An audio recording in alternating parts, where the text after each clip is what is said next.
You may be seated. I know they say you're supposed to stand at attention and no move at all when the anthem is playing, but it's so beautiful. And this morning it serves as well as a bit of an opening prayer, because as most of you know, I think, the national anthem is also a prayer. Good morning, everybody. Good morning. All right, we're going to have to do better than that. Good morning, everybody. Good morning. Beautiful. My name is Archibald Gordon, and I am delighted to be your MC, your moderator for this welcome, for the opening ceremony. But before we do the ceremony this morning, I want to share a little bit about, of all topics, my host. So, why this is such a fantastic ceremony for me this morning is because my parents were small business owners themselves. Our story dates back to 1972, when with 4 children already, 4 young children, they moved to Windsor Road in Spanish Town. They leased some land, and they built a board shop at the front of the yard. So the board shop was at the front, and the room at the back was where they lived.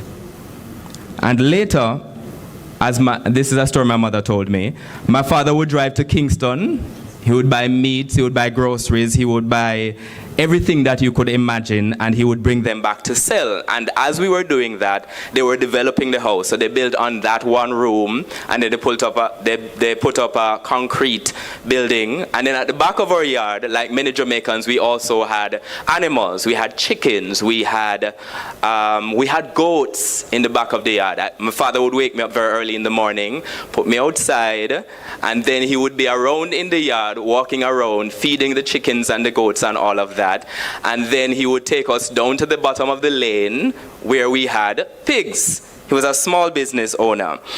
And I was asking my mother, and she was telling me this story this year, and I was like, okay, so why were you doing all of that? What was the plan? And she said, we weren't thinking about it. It was because we had to.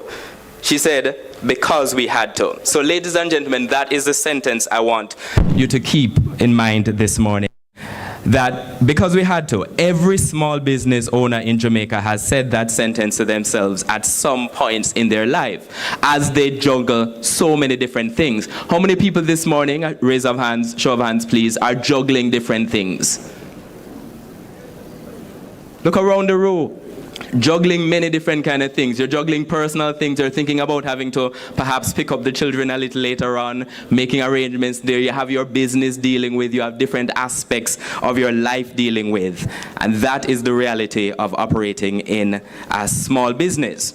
So when the Small Business Association of Jamaica says that the MSME sector is the backbone of this economy, we don't really hear that as a talking point at all.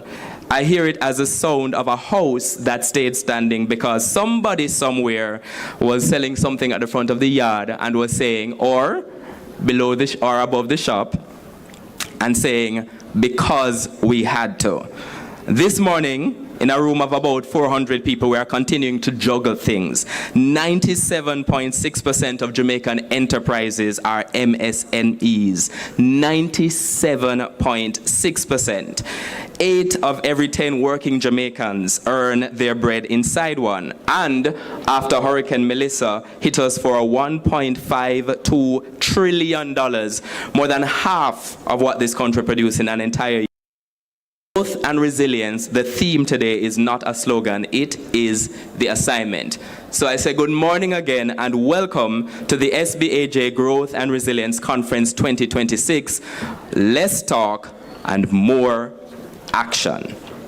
It is my honor this morning to acknowledge the Honorable Favour Williams, Minister of Finance and the Public Service, in the absence of the Honorable Aubin Hill, Minister of Industry and Commerce, whom we welcome through his representative, Mrs. Sansia Templar, Permanent Secretary in the Ministry, is here as well. The Honorable Mark Golding, Member of Parliament and Leader of Her Majesty's Loyal Opposition. The Honorable Michael Lee Chin, who will be here shortly. He is Chairman of the NCB Financial Group. Mrs. Natasha Marzolf, Group Country Representative in Jamaica for the Inter-American Development Bank. Mr. Reginald Bodan, Chairman of the Board of Trustees of the Small Business Association of Jamaica. Mr. Garnet Reed, President of the Small Business Association of Jamaica. Dr. David Lowe, Managing Director of the Development Bank of Jamaica. Mr. Emil Leiber, President of the Jamaica Chamber of Commerce. Members of the SBAJ executive, board and committees, or development partners, or sponsors, and members of the private sector, members of the media, fellow small business owners, and friends of the SBAJ. You know what comes at this point again. Good morning. Brilliant, you're following. So we're talking about the 4 pillars today. We're talking about the architecture. And the SBAJ has done us a favor this morning. They've not given us hours of talking points. They have given us 4 pillars, and the whole day is built around them. So 1 is from informal to formal. 2 is from formal to funding. It takes cash to care, as we like to say. And 3 is compliance to capital. And 4 is financial resilience. How do you keep it happening? Every speaker that you will hear today, from the opposition leader in 5 minutes to the permanent secretary in an hour to a Jamaican billionaire in between, is standing on one of those 4 pillars. Watch for it, because our president, Mr. Garnet Reed, has been very clear about the brief that he set for us this day. Let's talk. You know the other part? Let's talk. We have to do, let's talk. All right, I'm going to give you a 3rd opportunity for that. Let's talk. All right, it needs to sound like more action. Thank you so much. So let's talk more action. So to set us off, to start us off, let's talk about a small business owner who serves small business owners, which is exactly why his brief for the whole day is only 4 words. Let's talk. Brilliant. Please welcome the president of the Small Business Association of Jamaica, Mr. Garnet Reed.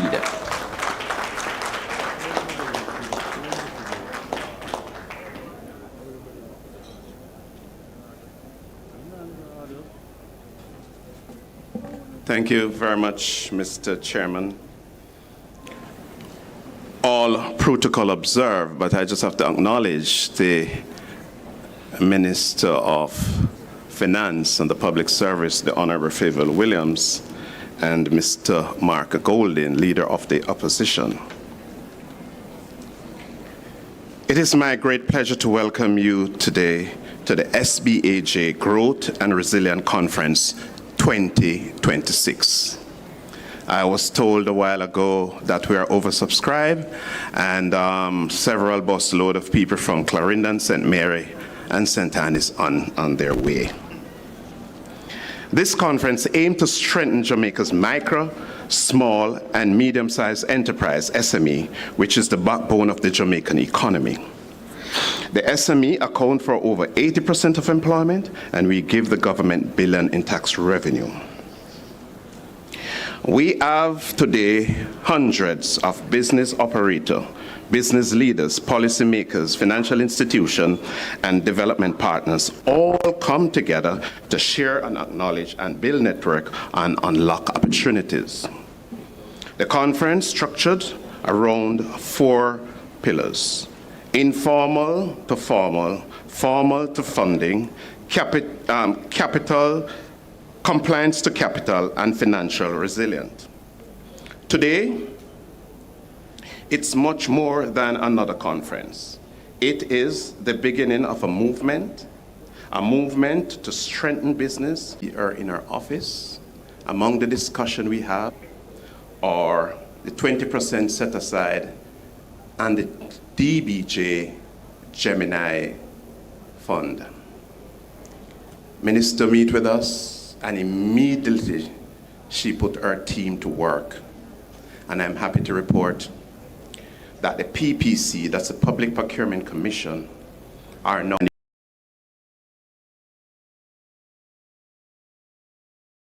working capital.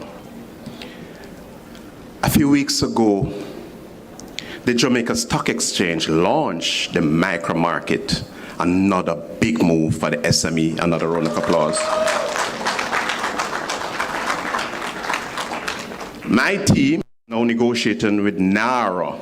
Yes, that's a very big one. And we would like to see our medium-sized operator to get involved where the rebuilding process is concerned.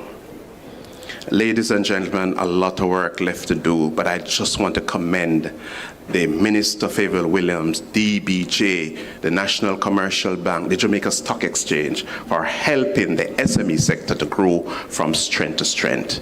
May God bless the SME sector, and may God bless Jamaica land we love. Thank you.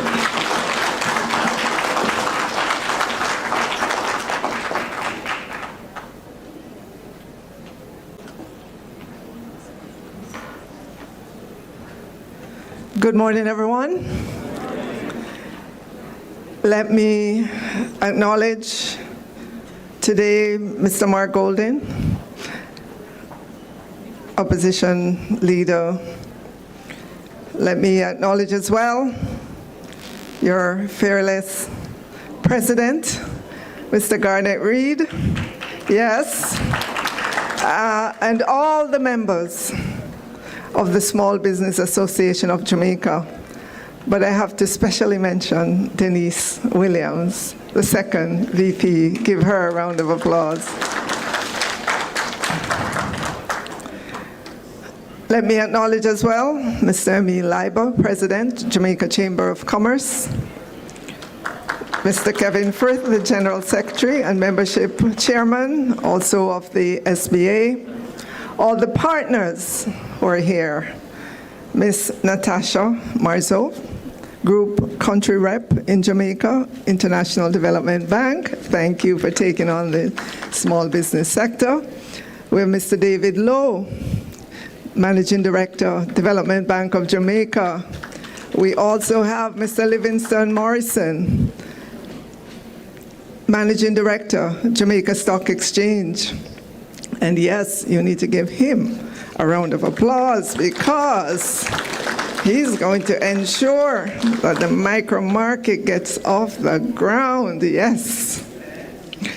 Let me acknowledge as well Mrs. Sanchia Templer, Permanent Secretary in the Ministry of Industry, Investment and Commerce. Yes, and she's representing the Honorable Hobin Hill. And I heard later on you are going to have the Honorable Michael Lee Chin. Let's welcome him as well, even though he's not here just yet. I want to acknowledge all the sponsors, because I know without you, this event might not have happened. And let me say, distinguished ladies and gentlemen, and let me acknowledge the media as well. So I want to say to the President and Executive of the Small Business Association of Jamaica, let me begin with a word of gratitude. Because when I look around this room, I'm not looking at an audience, I'm looking at Jamaica itself.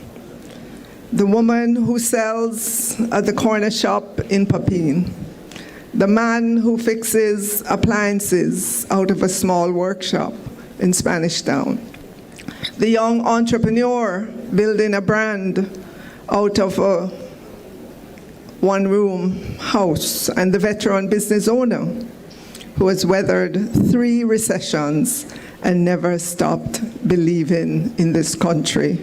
You are the Small Business Association of Jamaica. Give yourselves a round of applause.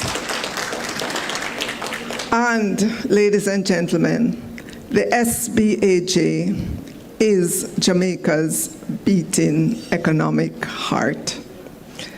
So let us go back for a moment, back to November 1974. Jamaica was a young nation, still finding its footing, still writing its own economic story after independence. In that moment, as you know, as the history books will tell you, a group of business people, led by the late R. Danny Williams, did something remarkable. They decided that the small business owner, the person without the boardroom, without the corporate lawyers, without the seat at the big table, deserved a voice too. They founded this association not as a club, but as a covenant that no Jamaican entrepreneur, however small their beginning, would stand alone. 52 years later, more than half a century of advocacy, more than half a century of training programs, financing battles fought on your behalf, and doors opened that would otherwise have stayed closed. This association has been more than an organization. It has been an incubator. Do you agree with me, ladies and gentlemen? If so, I need to hear you say amen. And the history books also say that institutions that Jamaica now takes for granted, institutions like the Private Sector Organization of Jamaica, the Jamaica Business Development Corporation, the MSME Alliance, they all trace their roots back to seeds planted by the SBAJ. This is what you have built. And today, the small and micro business sector you represent is not a footnote to our economy. It is the foundation of the economy. Every single year, this sector contributes to nation building. You employ the persons in communities that would not have a chance of employment. You train the young person who couldn't afford university. You keep money circulating in communities.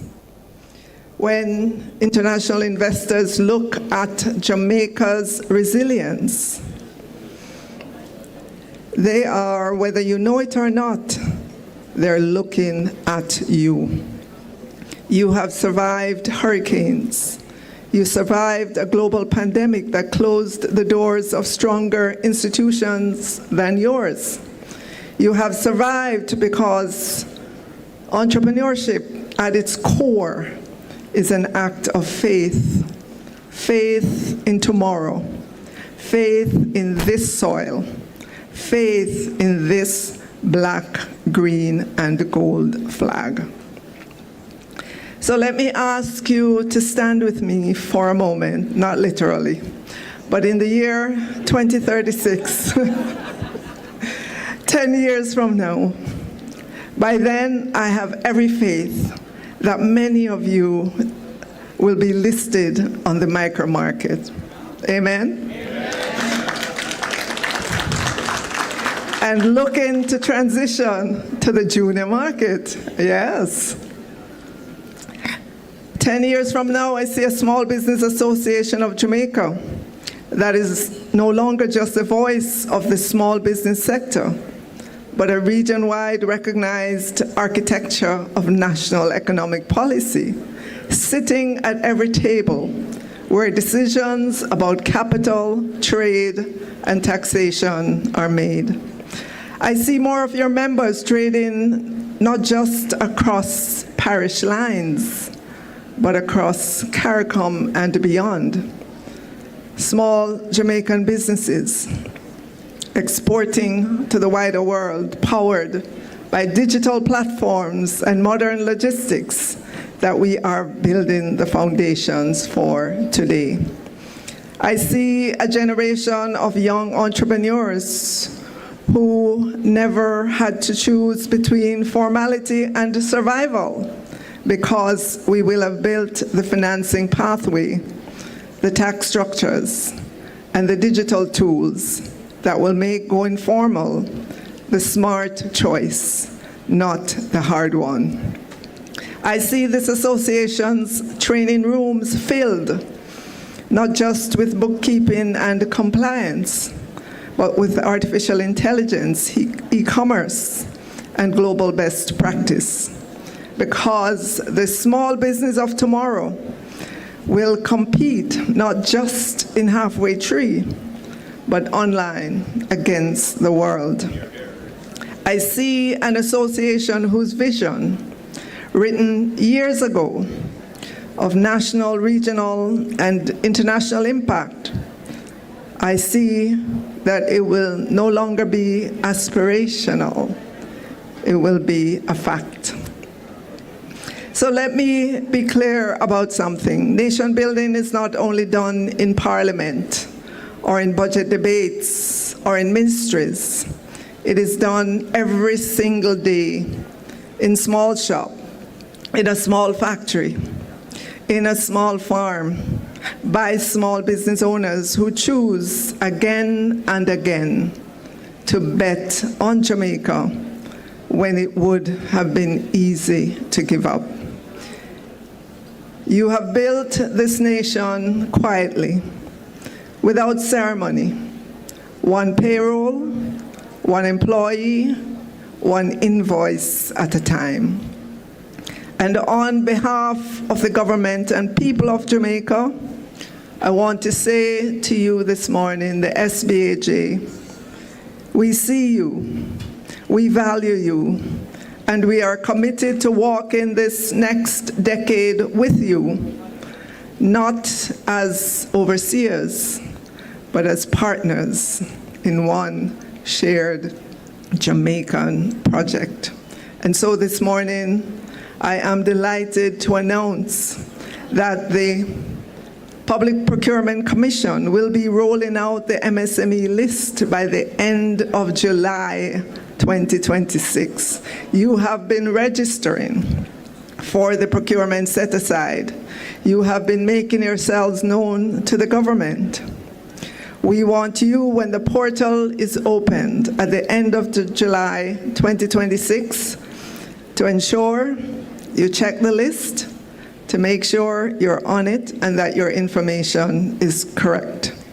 I'm also delighted to announce that the MIIC and the Ministry of Finance and the Public Service are expected to roll out guidance notes to procuring entities by the end of August of this year. And you may be asking, what is a guidance note? Within government, it is an official document issued to ministries, departments, and agencies to explain specific procedures, and in this instance, it will be the procedures to activate the procurement set aside on behalf of the small businesses all across Jamaica.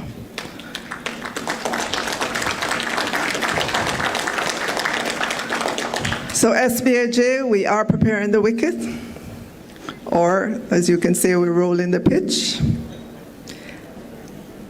52 years are behind you, 100 more ahead. Let us build them together. Thank you, ladies and gentlemen. God bless you.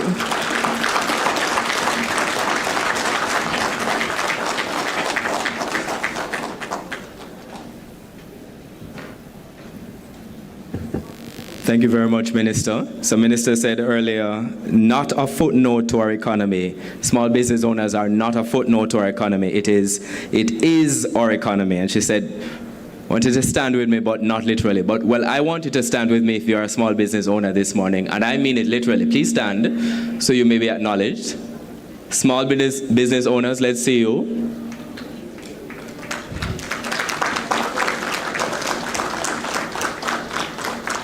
Brilliant, you may sit. Thank you so much. So before public life, our next speaker was a commercial lawyer, but he did not only advise businesses, he built them. In 1993, he co-founded what became widely known as Jamaica's first private sector investment bank and grew it until it was acquired by Scotia. He co-founded another listed investment company 2 decades later and sat on some of our largest boards.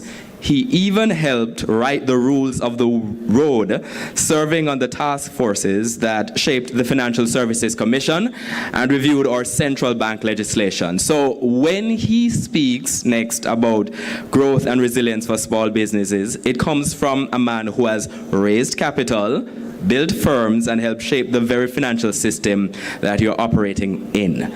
Ladies and gentlemen, please welcome the Leader of the Opposition, the Honorable Mark Golding.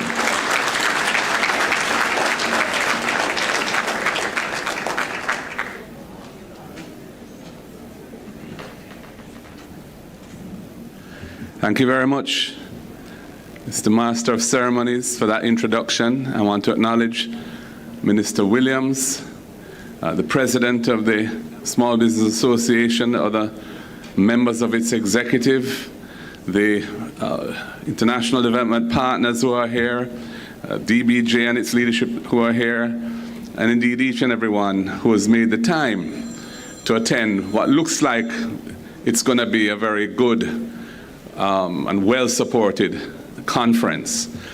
I must say I'm impressed with the level of support that you have received from the businesses, large and small. The various booths around the room and in the foyer outside indicate, I think, an evolving thinking about the need for inclusion in our economy of small business actors and the role that large businesses must play, especially I would say in the financial sector and critical utilities and so on, to ensure that our smaller businesses, whether they be micro, small, medium, are afforded every access point which is necessary for them not just to survive, but to grow and to thrive. So big up to all of the persons here from the various companies around the room supporting this cause of small business development. You know, I realize that we are going through very challenging times, economic times in Jamaica.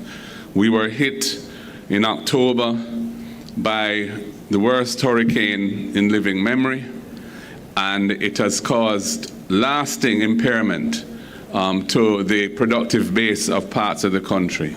We've seen it in negative real GDP growth in the final quarter of 2025 and the first quarter of 2026. We see it in the fact that revenues are some $20 billion behind budget for the first 2 months of the fiscal year.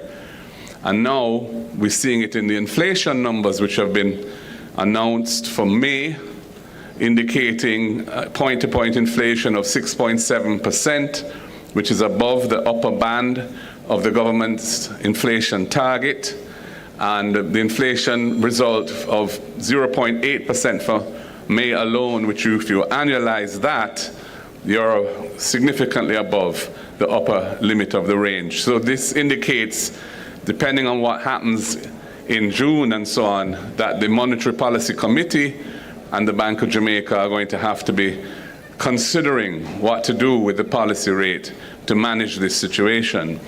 And of course, the war in the Middle East, which we were all hoping had been the beginning of the end, had commenced with the signing of the MOU. That appears to have collapsed, and there's a resumption of hostilities, the Straits of Hormuz again being restricted, and that being reflected in upward movements in world energy prices. And that is alongside increased costs in logistics, freight, and so on. It's a difficult environment in which to navigate. And I think that, especially given that this fiscal year we have suspended the fiscal rules so that the government has more leeway in how it manages the situation, I think we really need a kind of Marshall Plan for small businesses in the affected areas of the country, those in the Westmoreland, parts of St. Elizabeth, parts of Hanover, parts of St. James and Trelawney and even St. Anne and even parts of Manchester, where businesses, and I'm talking primarily about small businesses, many of whom were uninsured, many of whom have suffered losses to their physical assets and their trading assets, their stock. They need help, and they need it fast.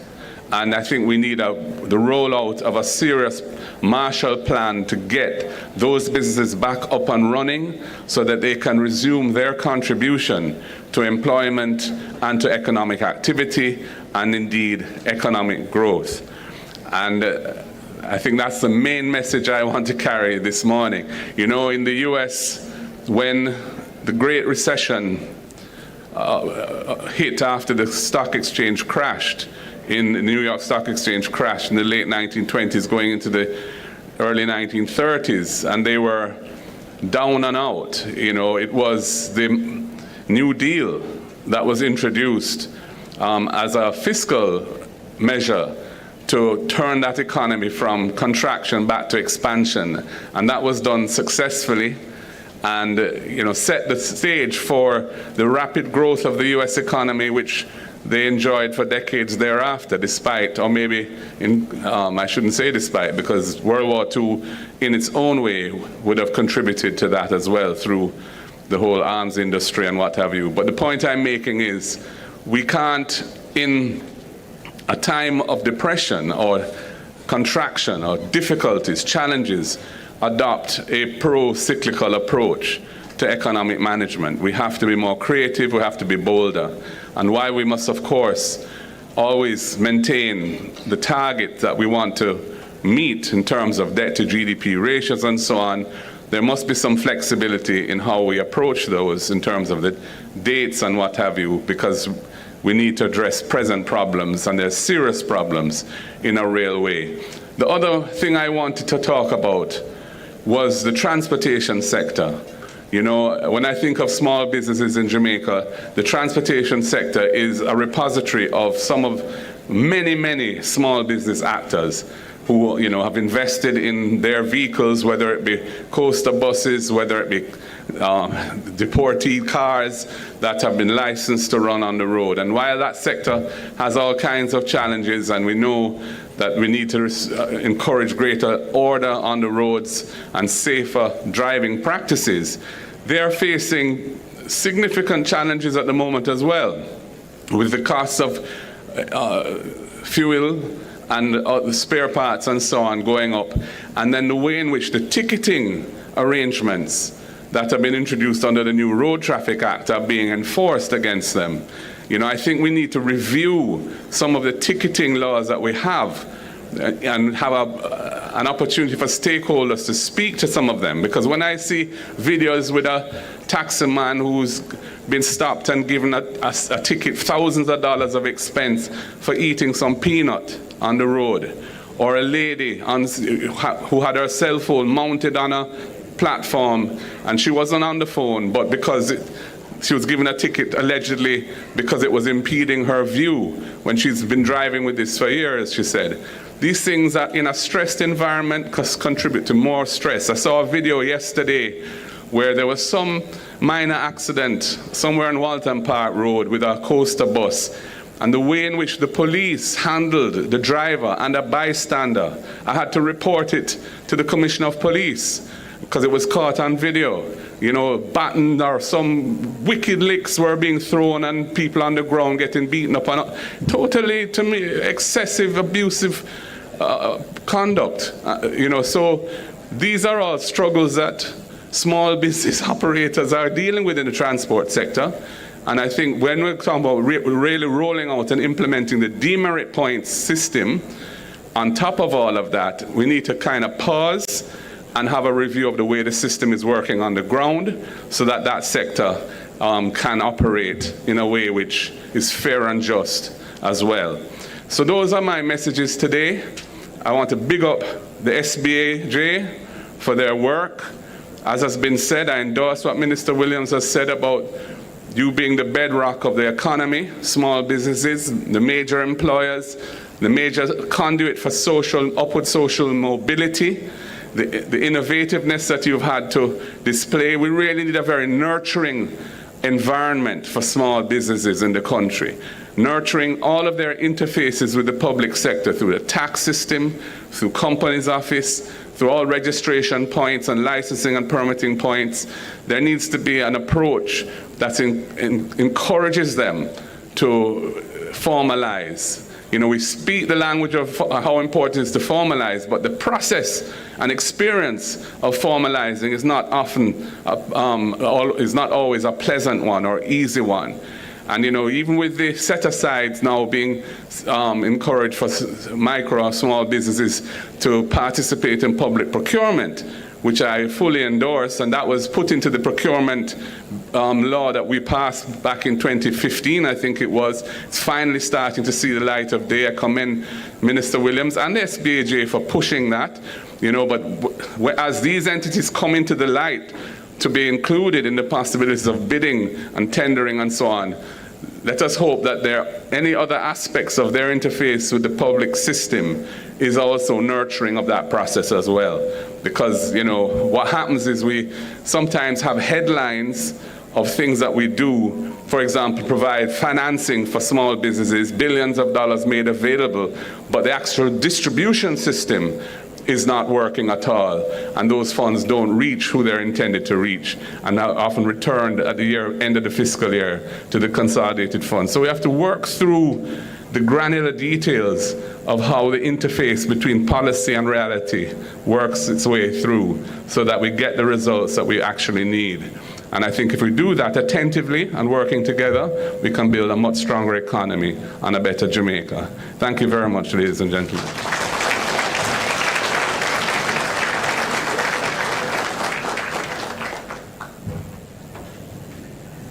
Thank you very much, Mr. Golding. He said so that we can get the results that we actually need. In other words, so that we don't have less talk. You're not working with me, you know, so less talk. Good. We're together. That's a test. There'll be more. So some leaders come to business from a spreadsheet, or next one comes to it from the courtroom. An attorney who has spent more than 2 decades at Duncox turning handshakes into contracts, although technically speaking a handshake is a contract? It's a contract. All right, cool. Along the way, he learned the machinery of a fair marketplace from the inside. A former commissioner of the Fair Trading Commission, a leader in the Bar Association, a man who knows that rules done right do not strangle enterprise, they protect it. And in 2025, his peers elected him, unopposed, president of the Jamaica Chamber of Commerce. To bring greetings this morning, please welcome Mr. Emile Leiber.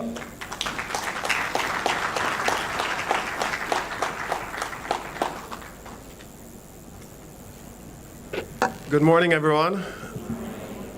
Yes, I'd firstly like to congratulate the association on having such a successful conference. All protocols observed. They say that lawyers like to hear the sounds of their own voices, but I'll try to keep this as short as possible and follow the honorable leader of the opposition's good example. Now, in respect of the Jamaica Chamber of Commerce and the Small Business Association, there is a lot of synergy between the various associations as to how they come together, the different roles that they play together in the society. I think the great thing about various business associations, PSOJ, GMA, etc., and the various other associations is that we do not necessarily compete. Even though our membership sometimes is overlapping and you have persons and entities who are members of different associations, it is not in fact in competition, it is in fact in collaboration. After Hurricane Melissa, there was a lot of joint meetings where we came together as private sector.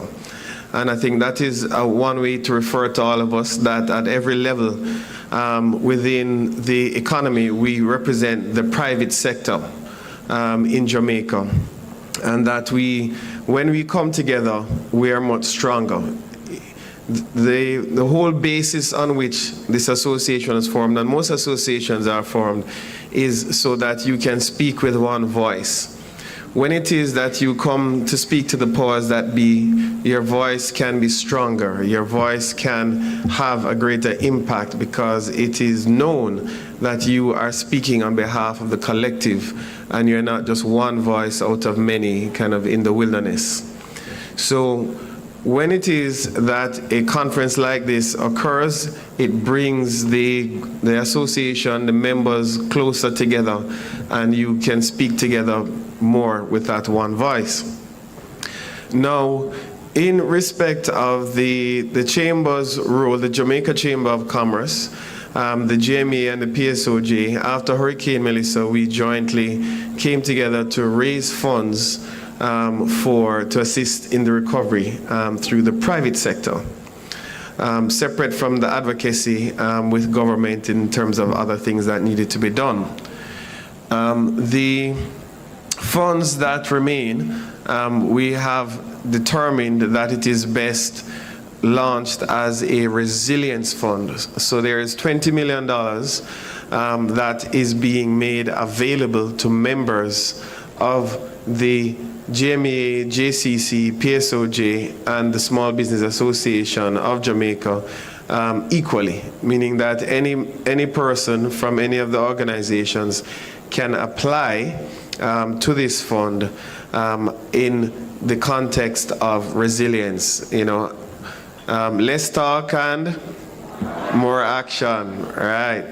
So in engaging in this action, we're seeking to support the businesses at all levels within the society to help them to come back bigger and better. So as the leader of the opposition had indicated, there are global difficulties that we as a small economy don't have any control over. But that does not mean that we have no control. So we can each individually and collectively come together to help to build and strengthen each other and to build businesses that have that resilience, have that individual resilience, that global resilience. And so as the conference continues, I encourage you all to continue to come together, continue to work together, and ensure that at the end of this process, at the end of this enterprise, you're all stronger for it. Thank you very much.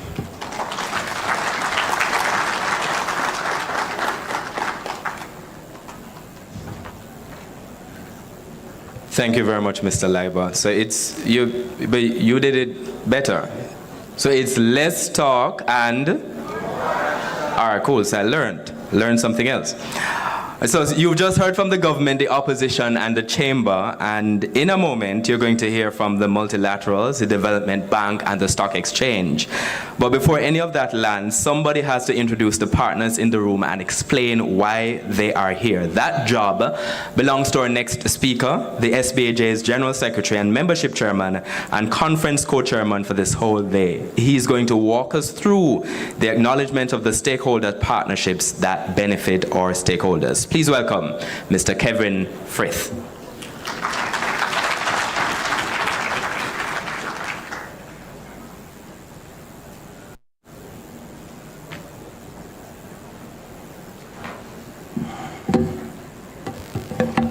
All protocol observed. Special good morning to our members, to Minister Williams, to Mark Golden, leader of the opposition, to our president, Mr. Garnett Reed, all our sponsors, to Dr. Lowe, David Lowe, to our event director, the hardworking Jacqueline Knight, to my attorney, Venice Williams, and other executive of the SBAJ team, good morning. Now, it is definitely a beautiful day today for all small businesses right across Jamaica in every sector. We at SBAJ have been working extremely hard over the years, and especially over the past few months. We have been working hard to create an environment to grow the small business sector, as it is the backbone of the Jamaican economy.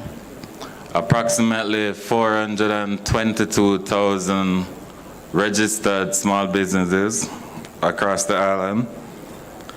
Now, in my role as the secretary of the SBAJ and membership chairman, I actually carry out my role with passion and with focus, because I remember about 22 years ago when I started my first business venture by hand painting on coffee mugs and other Jamaican souvenir items to sell in the tourism sector. And so I understand what it is to start very, very small and to work diligently to grow that business and the struggles it comes with. Difficult days to pay your bills, to even buy food or to support your family. So every day I go to the SBAJ for a meeting or to engage in activities like this. It's something that I take personal because I understand intimately the struggles of a small business operator. Now, 22 years ago, 22 years today, I'm now a real estate developer, transforming the parish of St. Thomas, undertaking a $25 billion real estate residential project.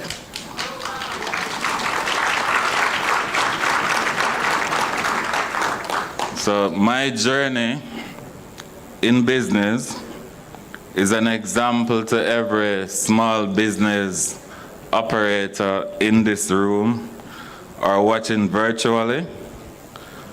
It's not a matter of where you start or how you start. What is most important is the effort that you put in. Or use the Honorable Michael Leachin as a perfect example.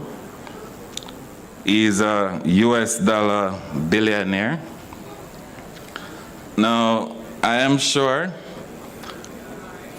within this room and around the island, we have our own version of Elon Musk that is coming up. We have our own Warren Buffett. And it's just a matter of,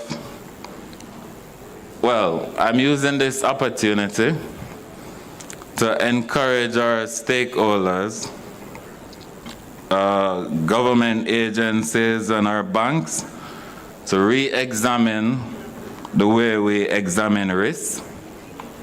Let us understand that when the first cell phone was created, it was about the size of this stage. Look at what a cell phone is today. It means that if we continue to look at things in the same old way, we will not achieve the level of success or result to help move the Jamaican economy forward.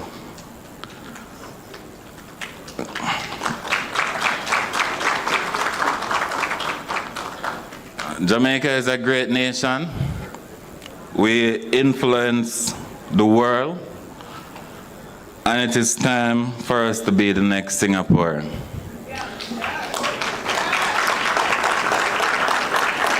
The intention of the conference was conceptualized on the basis that Jamaica has a lot of talent, and we have the resources, but we're not matching them together perfectly. So we can put capital and resources in the hands of persons who are serious about doing business and growing their business. There are a lot of small businesses across Jamaica that is of great potential, the operator is serious about growing their business. They're willing to grow their business. They're willing to do what it takes to grow their business. But we need to get the stakeholders to understand that the time is now. We are at the edge of the opportunity to get it right. And this conference is bringing all the stakeholders together so that the entrepreneurs can have direct access and understand from the stakeholder point of view as to what is required to gain their support. So I am happy that we're all here together, and we're looking forward to a successful event. And thank you all very much for coming out today. Thank you.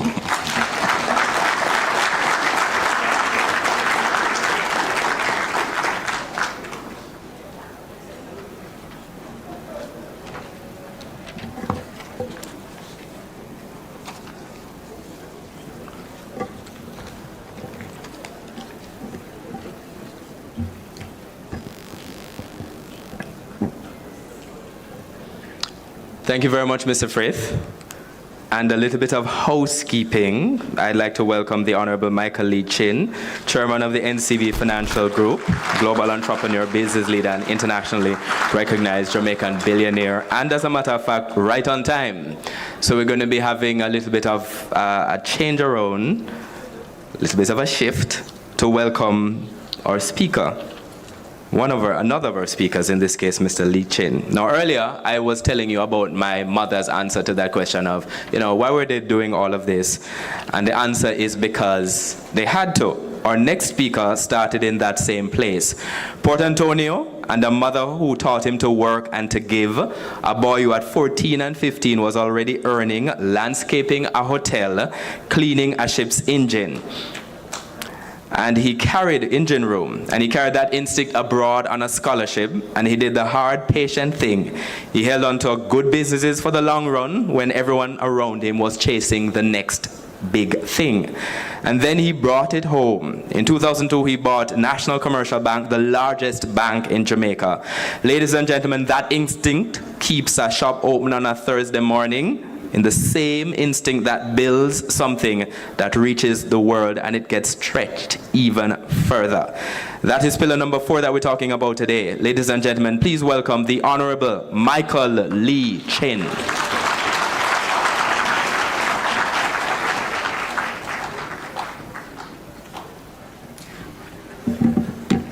Good morning, ladies and gentlemen.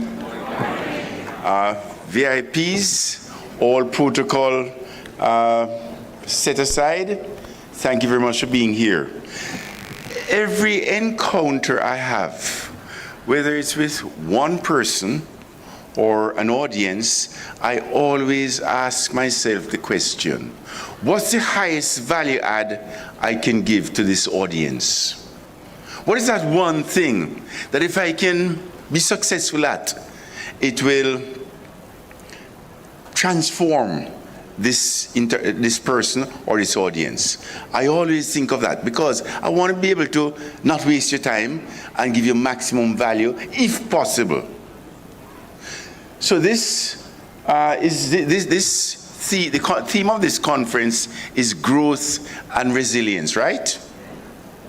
So I'm going to spend some time talking about the foundation needed to have growth and the foundation needed to have resilience.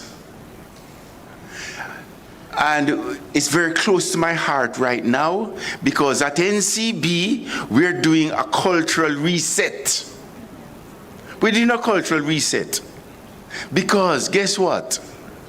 We have high ambitions. We want to have high growth and we want to be very resilient.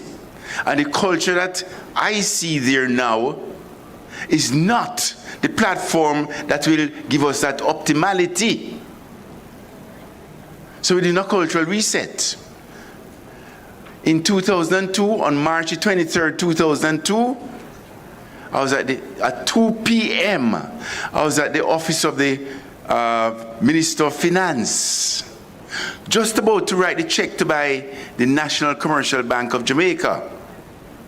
And my mom was there, my dad was there, my 8 siblings, Minister of Finance, Minister Omar Davies and his entourage, and the public was there. And just about to, as I was just about to write the check, I thought to myself, oh my gosh, how is this possible? How is this possible that the son of an orphan, my mom, who had me when she was 18 years old, and because she was pregnant at 17, she got kicked out of her job. So when I was my first day on earth, after leaving the hospital, we were adopted by the helpers of the local supermarket in Port Antonio. Now, her son is buying the National Commercial Bank of Jamaica.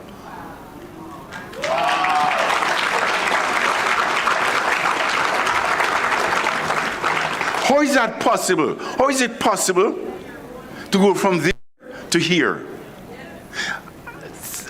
One overarching answer came to mind. Mike, it's possible for reasons, many reasons, that you had nothing to do with. Number one, the first reason that came to mind was you're born to a parent with high values, high standards. And she executed. She had high expectation of herself and high expectation of me. I didn't choose her. I was blessed to have been born to that lady. Number two, I was born in an era in which I could own. I could get educated. I could own a pencil. I could aspire, I could dream and go out and do it. Had I been born 250 years ago, I would have been owned. And I could dream as much as I want to dream, and work hard and be smart and creative. It would not happen. Never. And thirdly, I was born in a country, Jamaica, that nurtured me to be a confident human being. That gave me the confidence that I could go anywhere in the world and be successful.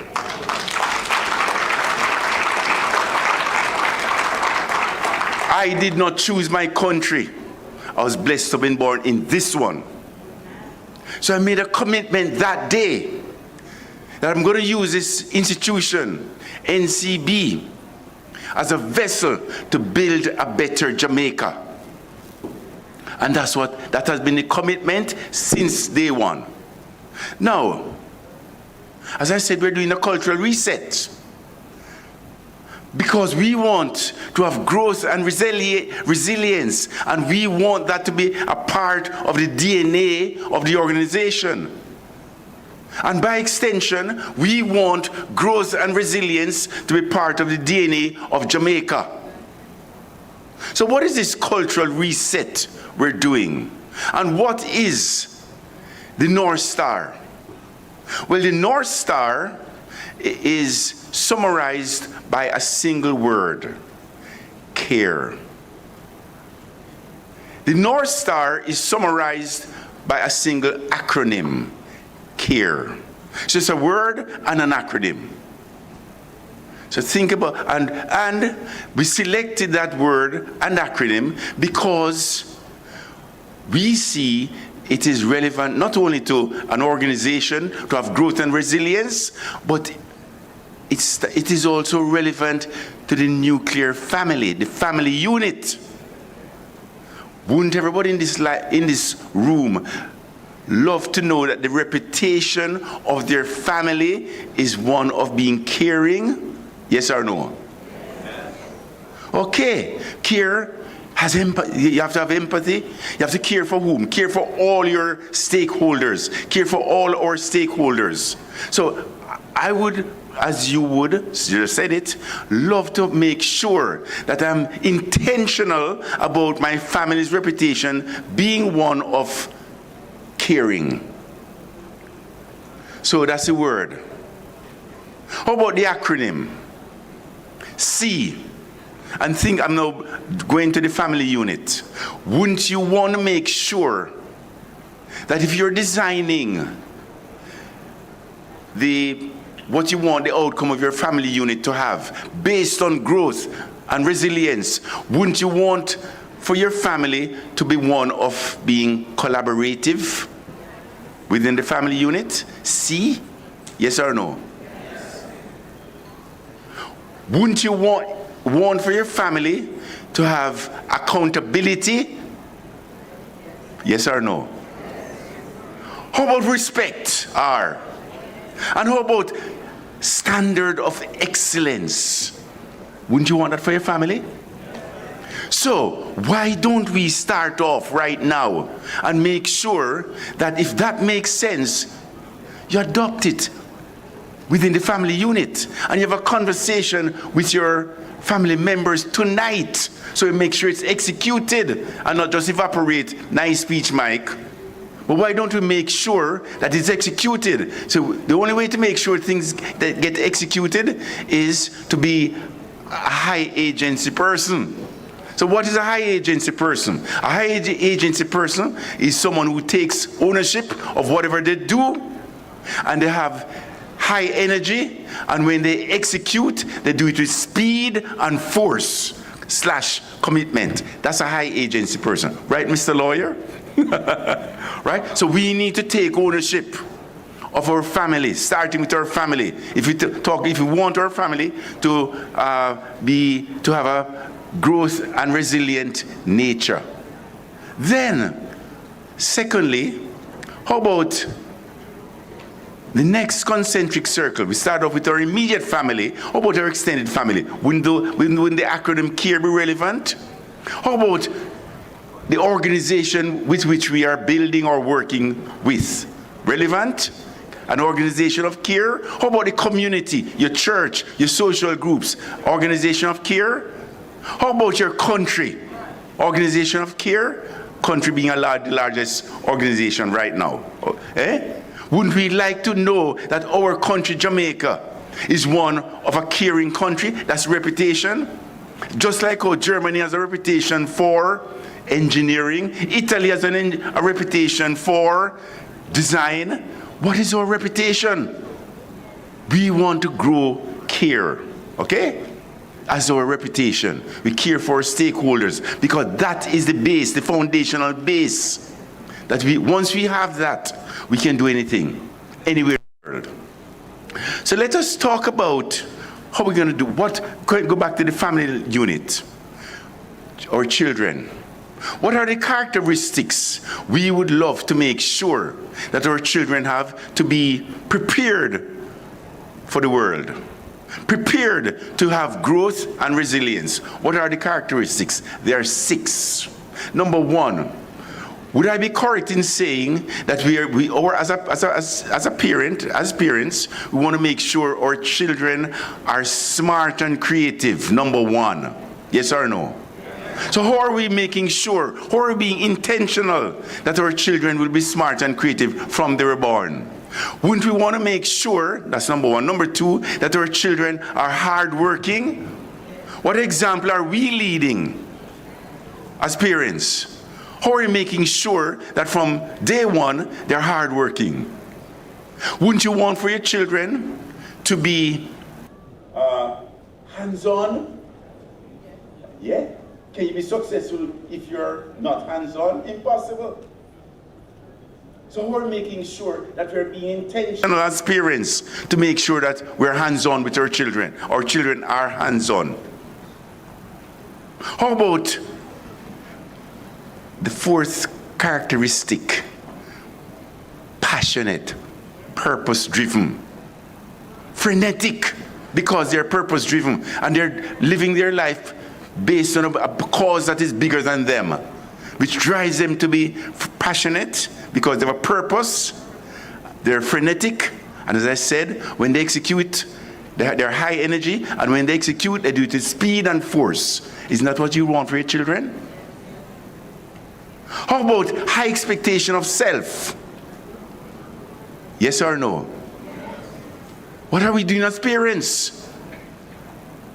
to make sure that our children have high expectation of themselves, and lastly, high expectation of their organization, our organization, the family, immediate, extended, community, country, right?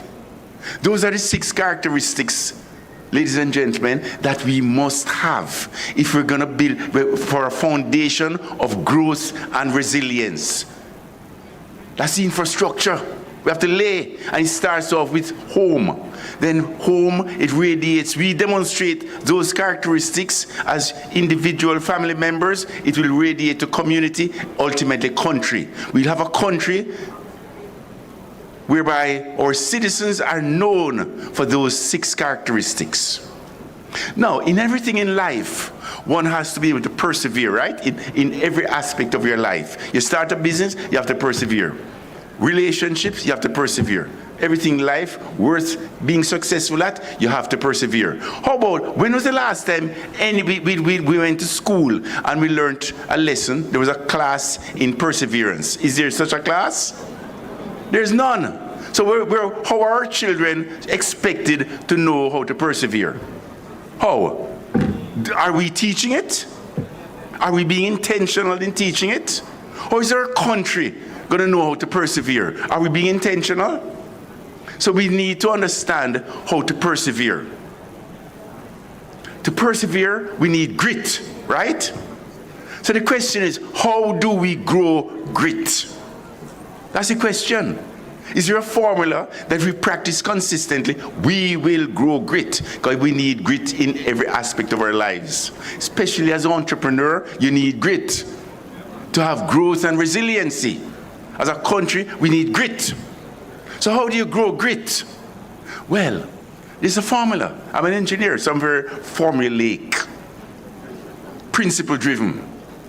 So how do you grow grit? Well, you grow grit by having a fascination. Have a fascination. Because a fascination will give you curiosity. Okay?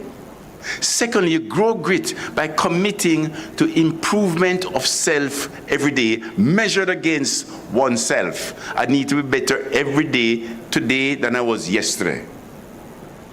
You grow grit by making sure one is purpose-driven. And I'm going to pause here for 2 seconds. Purpose-driven. During Melissa, 250-mile winds were occurring. And JDF was driving around making sure that everybody's at home. And they saw these 3 bricklayers, stonemason, working, building a wall in the middle of the 250-mile wind. So they stopped and said, "Stonemason number 1, why are you here? Do you want to see what's happening?" Stonemason number 1 said, "I am here because I need work. I need to make a living. I need to get the wage. So what irrespective, I'm going to come into work." Thank you, stonemason number 1. Stonemason number 2, why are you here? "I am here because I'm the consummate professional. I need to make the work also. I need to make a living also, like stonemason number 1. But I'm a professional. That's the reason why I'm here. I turn up irrespective of conditions." Stonemason number 3, why are you here? "I too need to make a living.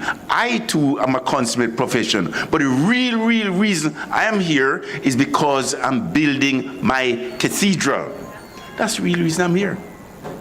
So every brick, every stone I lay, I make a direct connection to my legacy.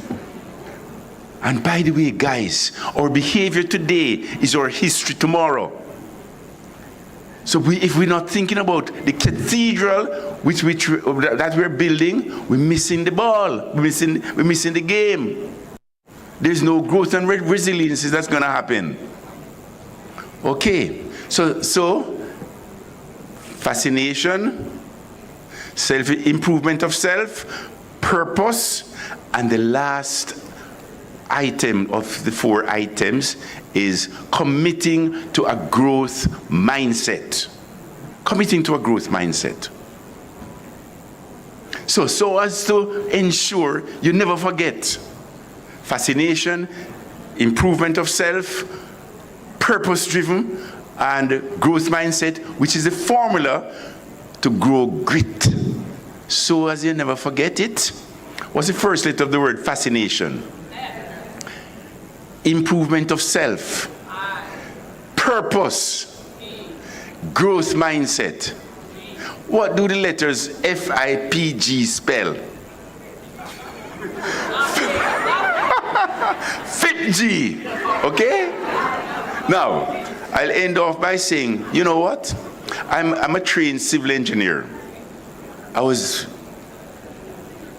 blessed to have been born in Jamaica. Because when I was suffering in Canada, after first year, I didn't know where second year, third year, nor fourth year was going to come from. I wrote to the Prime Minister of Jamaica in 1971, and I wrote him a letter, and I said, Prime Minister, I've been writing to your services commissions on South Camp Road. This is the agency of government that gave scholarships and bursaries back then. And no one paid me bad mind. No one has responded to me. Prime Minister, but I notice that every year you send an emissary of recruiters to recruit the graduating engineers. Prime Minister, you cannot harvest unless you sow. Prime Minister Shearer wrote it to Prime Minister Shearer. A month later, we didn't have email then. I got a letter. Prime Minister said, next time you come to Jamaica, come and see me. So I had $600 saved. I needed $2,000 in the middle of July. So I was never going to save the other $1,400 by the beginning of September. So I took $600 of my $600, bought a return ticket, and came to see the Prime Minister, and I had good marks. I got a scholarship for $5,000. I needed $2,000. So I was able to send money back to my mom.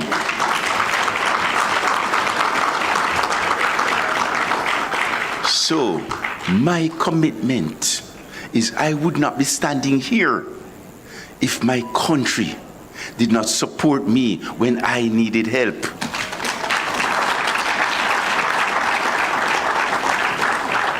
And therefore, my commitment is to do everything to make sure I do my part in laying the foundation, in ensuring that my country becomes resilient and has growth, because we're growth challenged. Okay? Now I'll end off. I have 28 seconds. Please give me another minute. Right? So I'll give you an example, and I'm not a braggadocious person, but I have to say it. I came back to Jamaica, worked as a civil engineer for 2 years, Ministry of Works, went back to Canada. I couldn't get a job as an engineer. So I got a job selling securities, mutual funds. But I have a growth mindset. Then I thought, in addition to selling mutual funds, I should be managing the funds, 2 different skill sets. Selling, not door to door, and managing portfolios, 2 different skill sets. But I transitioned to become a manager of mutual funds. I started off in 1987 with AIC. It had $800,000 in assets under management. 12 years later, 1999, $15 billion. Okay? Growth, to transition from a salesperson to a money manager, growing it, growth mindset. As I then bought NCB in 2002. We all know what NCB was in FinSact. That was a turnaround. We turned it around and made it a wonderful, beautiful organization that we know.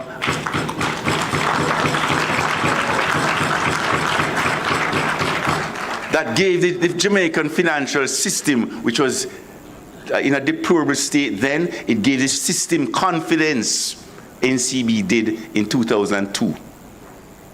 And we now have a flourishing financial system. Then I noticed that we had a high telecommunications cost in Jamaica. And I was an owner of a company by the name of Cable Bahamas. And the competing company then was a subsidiary of Cable and Wireless by the name of Batelco. This is in 2005. In 2005, we want to do. We went to Batelco to purchase a T1, to lease a T1 data line. The cost then was $48,000 per month. We said we're not paying $48,000 when in Canada this is $1,000. So we started. We made the announcement we're going to lay the undersea fiber from Boca Raton to Freeport. When we made the announcement, they dropped the price from $48,000 per month to $24,000. When we landed the cable, it was dropped further from 24 to 12. We came in at 6. We brought Columbus Communication to Jamaica and dropped the price of telecommunications by 90%, which enabled an entire industry called the call center industry. We had no call center in the industry before because the two most expensive line items for a call center would be labor and telecommunication cost. Columbus enabled Jamaica to become a call center country. Then, today, I'm into nuclear. What the hell is this guy doing into nuclear? It was just announced 5 days ago, that we, Portland, signed an MOU with the state of Turkey to enable Turkey to build its nuclear ecosystem. Okay, growth mindset. What is a salesman thinking that he should be enabling a country? But that's a growth mindset, ladies and gentlemen. That's the opportunity we have. Okay? So, but it starts with a change in mindset, a change in attitude. And my highest value add today is to encourage you to consider, not too long, for the next minute, and then execute with speed and force, if you don't have a better way, a growth mindset anchored by the word and the acronym CARE, starting with your family, and let it radiate out so we can build a better Jamaica. Thank you.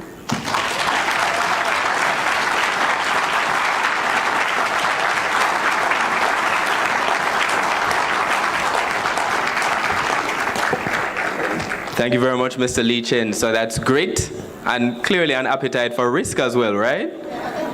Yeah, because, you know, you don't get anywhere without trying. So our next speaker, earlier we talked about risk, but also the importance of partnership.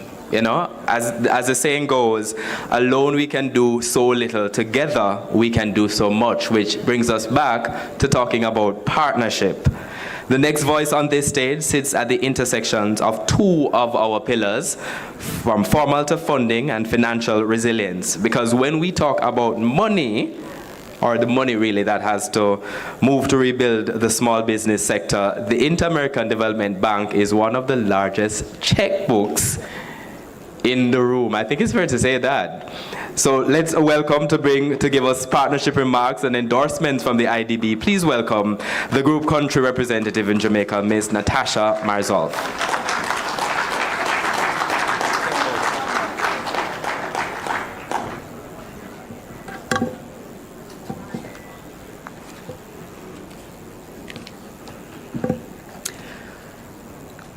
Good morning.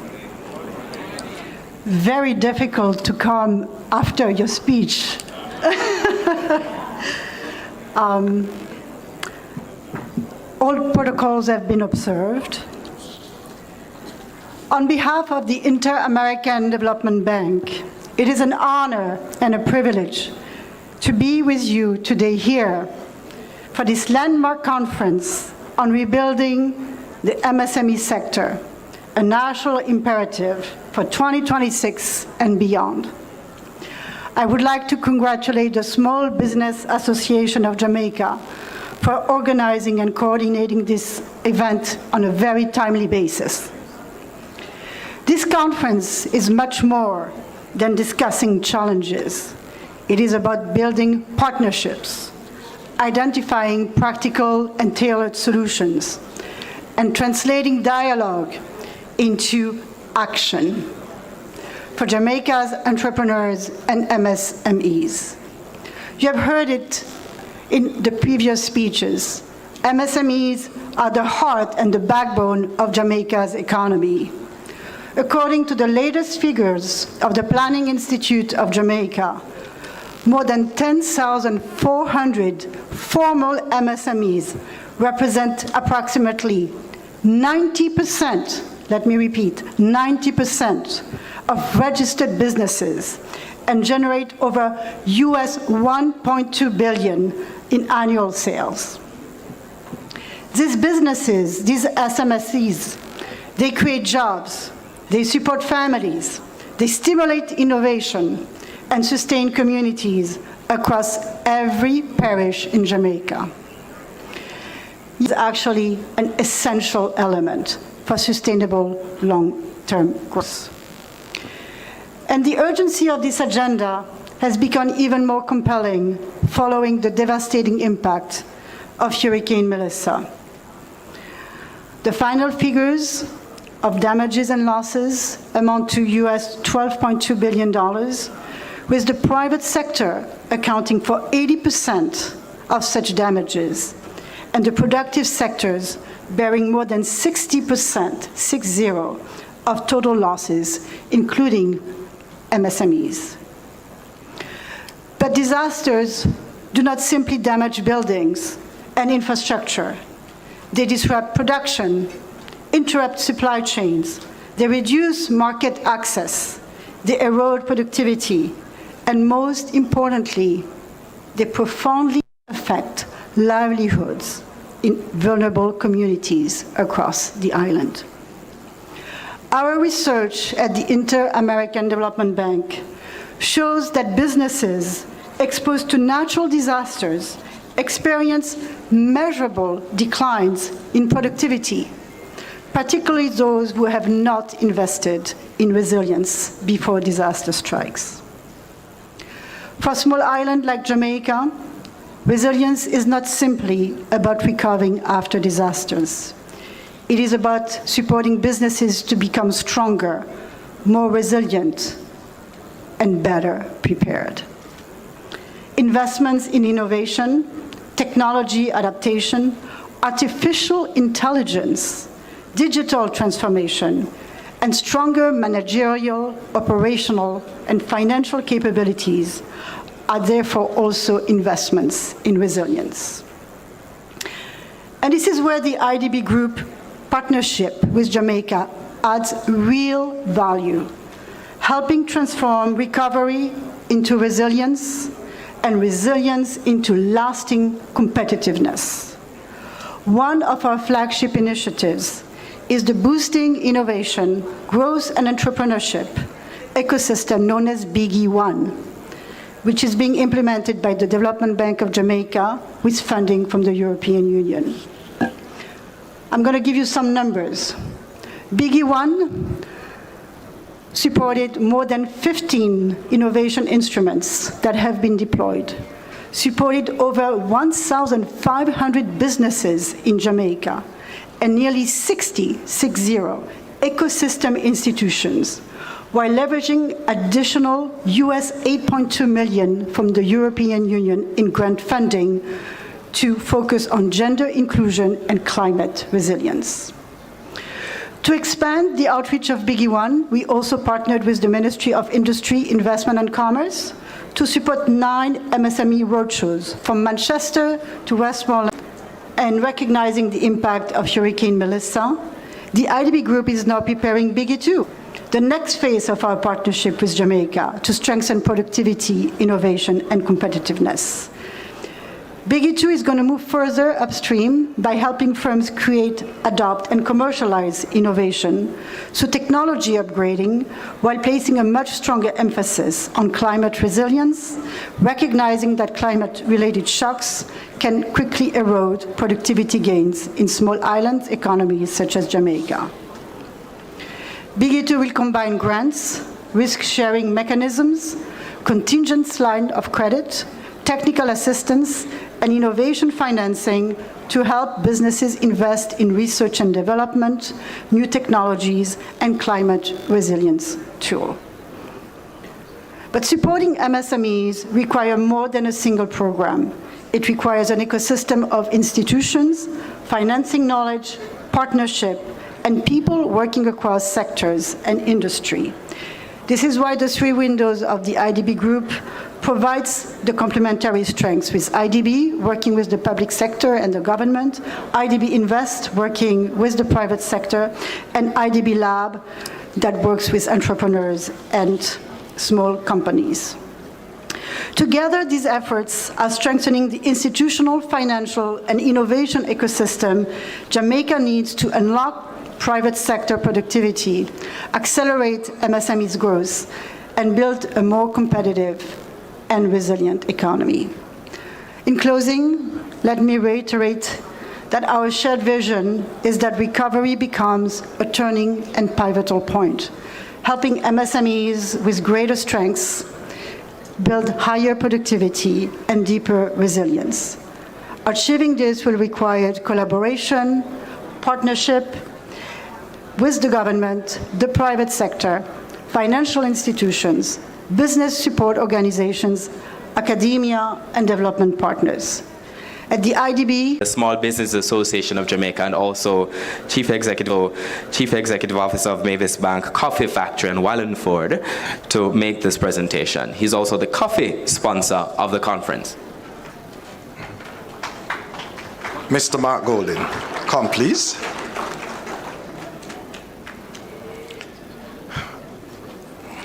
On behalf of our president, Mr. Garnet Reid, and the extended Small Business Association of Jamaica, it is my privilege, Mr. Golden, to make this presentation to you, which will include coffee. Your speech was inspiring. We do take notes of what you have outlined. I know the Minister of Finance was also taking notes, and we certainly hope that you will continue to support the Small Business Association of Jamaica and the wider sector, because this is the engine of growth to the Jamaican economy. Thank you very much for coming. Thank you. Well done, Naomi. You're brilliant. Very much. Thank you very much. Give the leader of the opposition, Mr. Mark Golden, another round of applause. Coming to make a presentation to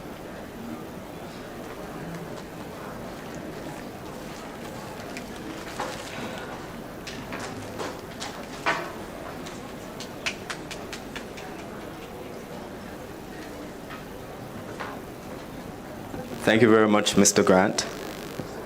I know we've been talking about partnership, almost the end with the partners.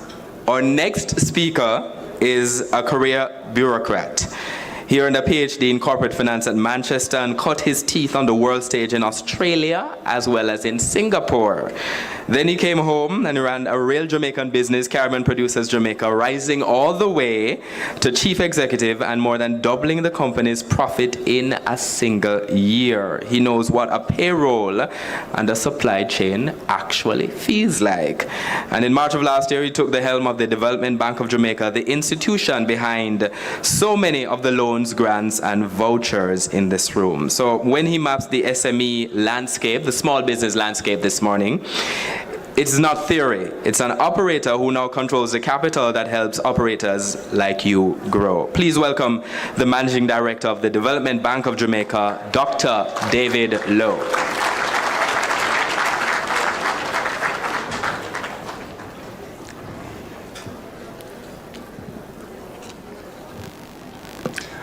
Good morning, everyone. I'd like to observe and recognize the established protocols that have gone before me and simply say we are extremely delighted here to represent the Development Bank of Jamaica on behalf of my team.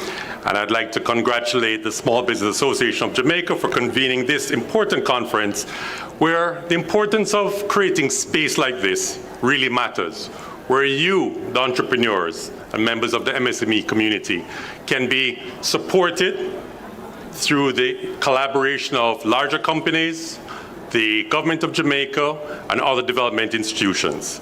And for that, that's important. Why? Development does not happen in silos. No single institution, not one, can build Jamaica's MSME landscape on its own. It requires development bank, financial institutions, international development partners, the government, and of course you, the entrepreneurs, to come together in open, honest dialogue that constrain growth in the different forms that we speak of. So our responsibility, very simply, is to take focus on practical solutions. And that's a conversation that we're going to have today, tomorrow, and beyond. Not simply identifying barriers, but doing our best to recognizing them and to removing them. Over the past year, that has been our focus at the Development Bank of Jamaica. We've been listening. We've listened to the businesses. We've listened to our financial institutions and our partners in the landscape. We've listened to associations like the SBAJ and other like-minded institutions representing the entrepreneurial spirit of Jamaica. And more importantly, we've even been listening to a wider cross-section through our stakeholder engagements. Members of Parliament, those are in touch with many of you because you reside, operate, and work in those communities that they represent in Parliament. But the most important thing that we want to make sure that comes across as a message today is that beyond the listening and the engagement with stakeholders, is that we're now acting. We've introduced a range of practical approaches to address all the things that we've been hearing. And we've tried to prioritize them in things that we can do immediately and over time with your support. And I just quickly want to bring some to your attention. Less than 12 months ago, the issue of accessibility to DBJ funding through commercial banks was deemed to be a challenge because of the eligibility factor of having fees associated with these facilities. We listened, and we recognized that we could have one simple step to address that. We rolled it into the loan. And immediately we created tremendous access to people who had matriculated through the process, were now eligible, but all they had to do was to pay that final set of fees to be able to get access to the loans. So we've now rolled it up, and that is now working. The second thing, thank you. The second is that we have this tremendous tool in our arsenal to support small businesses. It's called the Credit Enhancement Facility. And what that facility does is to provide support to you, the entrepreneur. Great idea, proven cash flows, the ability to make a mark because you know what you're doing, and you go through the entire process, but one simple thing still remains missing. Your ability to provide acceptable collateral. What has the Development Bank done? We recognize this, and we always had this facility, but we've now grown the range of support where you're now able to access under one of our facilities up to 90% of the value of the loan you're approved through your commercial bank. We've also done two other quick things. One, we have been designing our approach to supporting you through your issues. Whether you have cash flows that are irregular, whether there's a challenge in terms of how you conceptualize your business model, all of these are part of our supporting mechanisms through the Development Bank and our great partners at IDB in helping you get access to credit should you be able to be a beneficiary under these programs. And the final thing is flexibility of terms. We're pleased to say that for you to modernize and expand your business for effectiveness, productivity, and competitiveness, we have loans that are now available through our commercial banking partners that do not exceed 8% once it's a productive loan. 8%, less than the cost of a motor vehicle. And these are not theoretical discussions anymore, folks. We've been hearing about action and things that need to be done. We are trying to lead the charge with helping you to get action done. And we're going to continue. That's what a development bank should do. It should listen. We should respond and never stop there. Keep evaluating and evolving to make sure that you're relevant, practical, and effective in your solution. Now, what I want to quickly say is that there is an issue around the ecosystem that we're also trying to support to your benefit. You would have heard earlier about the PPC, the Public Procurement Commission. You would have heard about the Jamaica Stock Exchange now launching a micro stock exchange, both of which we want to commend the Minister of Finance for championing these two initiatives, but we're also in support of all of this in terms of capacity building. We also recognize that every organization is adding to the mosaic of support that you need. What is changing, which I'm happy to say, is that in the past to present, we've been very discreet. Different elements of support, different elements of financing, different elements of capacity building have been not effectively coming together. And the journey that we see now is that we're now becoming better at working together, both the public and the private sector, and that should be encouraging. Now, the SBAJ also represents something important to the Development Bank. You see, the concerns of you, the entrepreneurs, the business owners, the visionaries, your communication through the SBAJ and other similar institutions are important, because as we continue to speak on our quarterly engagements, we need to hear the issues in a practical, solution-oriented form. Okay? And for that reason, this feedback will continue to be part of our mandate as to how we're going to be relevant to you and not just be a relative organization in the landscape talking about finance and access to finance. So I want to thank SBAJ because you've been very clear in your communication to us. And for that reason, we also want to say, in the spirit of listening, we want to make an announcement this morning.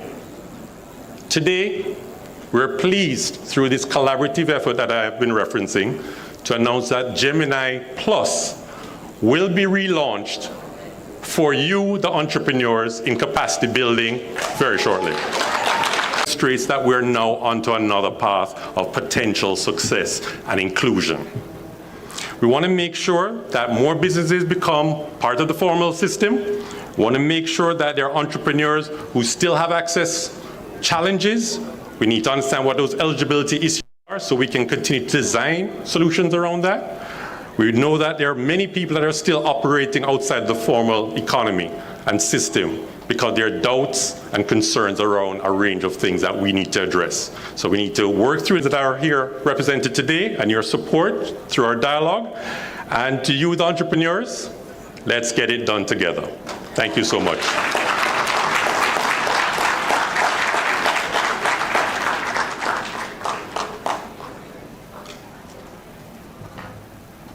Short and sweet. I think Mr. Lowe could quite easily have ended with less talk. That was a lot. That's news, eh? A lot of news. So we've been talking about partnerships, and we want to talk about our final partnership this morning. It's not just the Development Bank of Jamaica and these. And I bring an apology on behalf of our hardworking Chief Executive Officer, Mr. Livingston Morrison, who was well prepared to be here today, but was feeling a little under the weather this morning, so I'm presenting on his behalf. First, I want to thank the Small Business Association for this invitation to participate in this very timely conversation. Our central proposition is really simple. Jamaica's SME financing challenge is not only about how much capital is available. It is also about preparing business for capital and maintaining and trusting a marketplace through which this capital can reach them. Access, readiness, and confidence must move together. Consider a very familiar Jamaican story. In St. Elizabeth, an entrepreneur begins buying Scotch bonnet peppers from local farmers and turning a family recipe into a bottled sauce. The first batches reach community shops. Word spreads. A supermarket places an order, and then a distributor serving the diaspora calls. What began as a small operation now has the potential to become a Jamaican brand. This opportunity is real, but growth requires bottling equipment, food safety certification, working capital, staff, and of course, stronger distribution network. This entrepreneur has customers, energy, and a good product, but the records, financial controls, and governance have not yet caught up with the high ambition. The business needs and sellers, market forces, informed by company performance, expectation of and wider economic conditions. The exchange provides the rules, the listing standards, the disclosure requirements, the trading technology, surveillance, and post-trade infrastructure that allow these decisions to take place in an orderly and transparent environment. The movement of an index is therefore one visible expression of market activity. The broader purpose of the exchange is to mobilize capital, support liquidity, widen participation in wealth creation, and help direct investment towards productive enterprise and national development. For a growing Jamaican enterprise, this can become the bridge between opportunity and long-term growth capital. So for our St. Elizabeth agro-processor, the journey can be understood as informal to formal, formal to fundable, fundable to investable, and from investable to sustainable. So formalization gives the business visibility, reliable financial records, make it accessible, appropriate governance and clear decision making make it investable, strong controls and cash flow management, and strategic discipline help it to maintain and remain sustainable after the financing is sourced. So seen in that light, corporatization is not replacing the entrepreneur's creativity with bureaucracy. It is about adding systems that allow the enterprise to grow beyond the founder, respond to larger opportunities that inspire confidence among lenders, investors, employees, and customers. Capital follows confidence, and confidence grows when a business can explain its numbers, demonstrate how its decisions are made, account for the use of funds, and show a credible plan towards growth. Not every business is at the same stage of development, and not every business needs the same type of financing. Our agro-processor may begin with technical support and modest working capital, and then require equipment financing as orders grow, and at a later stage, patient equity. Strategic investors or the capital may provide scale needed to reach regional and diaspora markets. This is why no single institution in Jamaica can finance the SME landscape alone. Progress depends on the collaboration among entrepreneurs, government, commercial banks, credit unions, development institutions, professional advisors, investors, business support organizations, the SBAJ, and the capital market. The shared opportunity is to make the route to finance clearer and to help businesses move from one stage of readiness to the next. So, at the Jamaica Stock Exchange, we see the capital market as a complement to the wider financial ecosystem that already exists. That is our vision.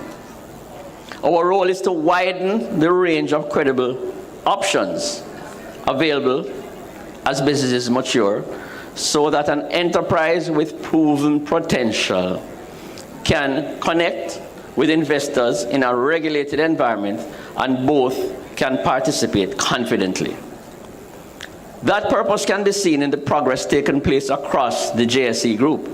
New listings, including recently Woodcats International on the junior market and Qantas Advantage on the main market, a significant size listing, continue to connect Jamaican enterprises with investors. The introduction of the electronic secondary market trading of Government of Jamaica securities will widen the range of instruments available through the exchange and strengthen the infrastructure to support Jamaica's domestic and capital market. Through the Jamaica Stock Exchange eCampus and the Caribbean Business Exchange, CBX, our media and communication arm, we're also extending market education and financial information to a wider audience. This matters because participation grows when people understand the market, and confidence deepens when information is accessible, timely, and relevant. The Jamaica Stock Exchange micro market, as mentioned by a couple of our previous speakers, is an important part of that architecture. For a qualifying business ready for its next stage, it creates a structured equity pathway to raise between 50 and 100 million Jamaican dollars.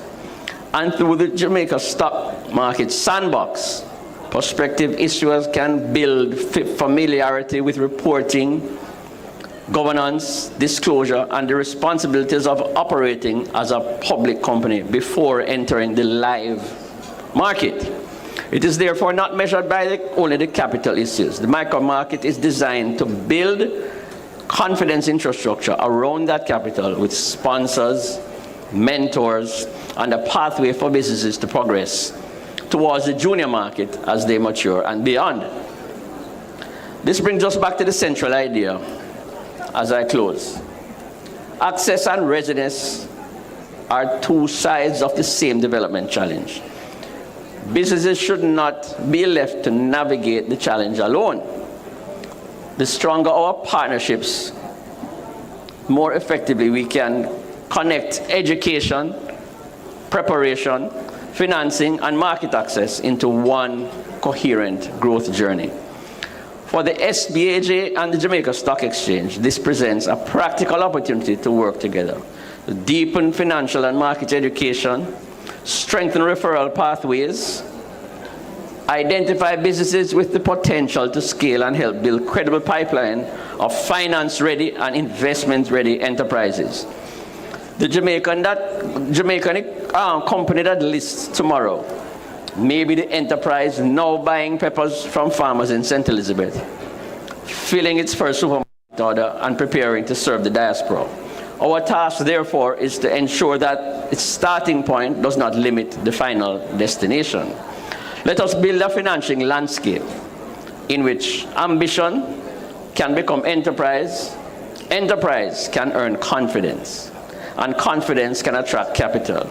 When capital meets readiness, small businesses do more than survive. They scale, they create jobs, and they strengthen Jamaica. Thank you very much.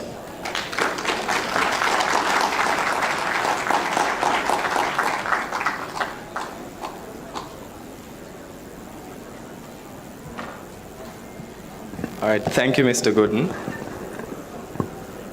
So everything we've been talking about this morning, it has to become policy, right?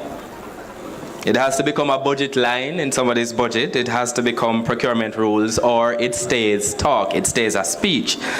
So the question we are carrying into our next session is a simple one. What is the Jamaican state willing to do differently for small businesses in 2026 that it was not doing in 2025? So to deliver the official opening address of this conference on behalf of the Honorable Aubin Hill, Minister of Industry, Investment and Commerce, please welcome the Permanent Secretary in that ministry, Mrs. Sansia Templar.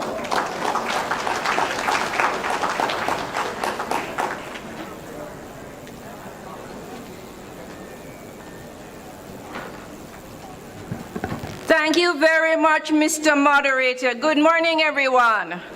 We're almost heading into good afternoon, everyone. Difficult to come after such a lineup of inspiring speakers, the announcements that have been made, the information that has been given. But I'm very pleased to be here on behalf of Senator the Honorable Aubin Hill. to join the Small Business Association of Jamaica at this important conference. Let me just recognize very quickly the hard-working, always moving president of the Small Business Association. And one of the reasons why we're here this morning, I know he has been driving this conference, he calls me, he says, PS, you know, we need support. We have been very happy to support this initiative. Let me reach out to the small business owners in the room. Good morning. Happy to see you here. Outside is buzzing. I like to head into an event and I hear the buzz of small businesses and I see the excited faces of our entrepreneurs and the products, the quality products that they have to offer. Always good to go to such events. So let me commend the Small Business Association of Jamaica for convening this national MSME conference under the timely theme, Rebuilding the MSME Sector, a national imperative for 2026 and beyond. We are always very pleased to stand shoulder to shoulder in partnership with the SBAJ. And as I talk about the amount of persons, Mr. President, here you had 3 bus loads coming in as well, including persons in the farming community. So this conference is reaching right across the spectrum of the Small Business Association and MSME sector. Ladies and gentlemen, resilience matters, and I'm trying to move through very quickly here. I'm told, reduce what I have to 10 minutes. I'm moving quickly here. Resilience matters. MSMEs are a big deal. No side order. They are the real deal. They represent approximately 89.8%, call it 90, no? Of all enterprises in Jamaica, contribute about 44% to GDP, and account for approximately 80 to 90% of employment. And all of that is definitely a big deal. When MSMEs recover, when MSMEs grow, Jamaica recovers and Jamaica grows. Our task now, following the recent hurricane and initiatives and problems which followed, is not simply to return to where we were before. The real challenge and the real opportunity is to build a stronger, more competitive, more innovative MSME sector. Recovery must lead to renewal. Renewal must lead to growth. Growth must lead to stronger communities and a stronger Jamaican economy. And that is why the Ministry of Industry, Investment and Commerce is taking an integrated approach to MSME development. In practical terms, this means helping entrepreneurs to access financing, to improve business operations, to use technology, to meet standards, to enter new markets, and to become better prepared for future shocks through resilience.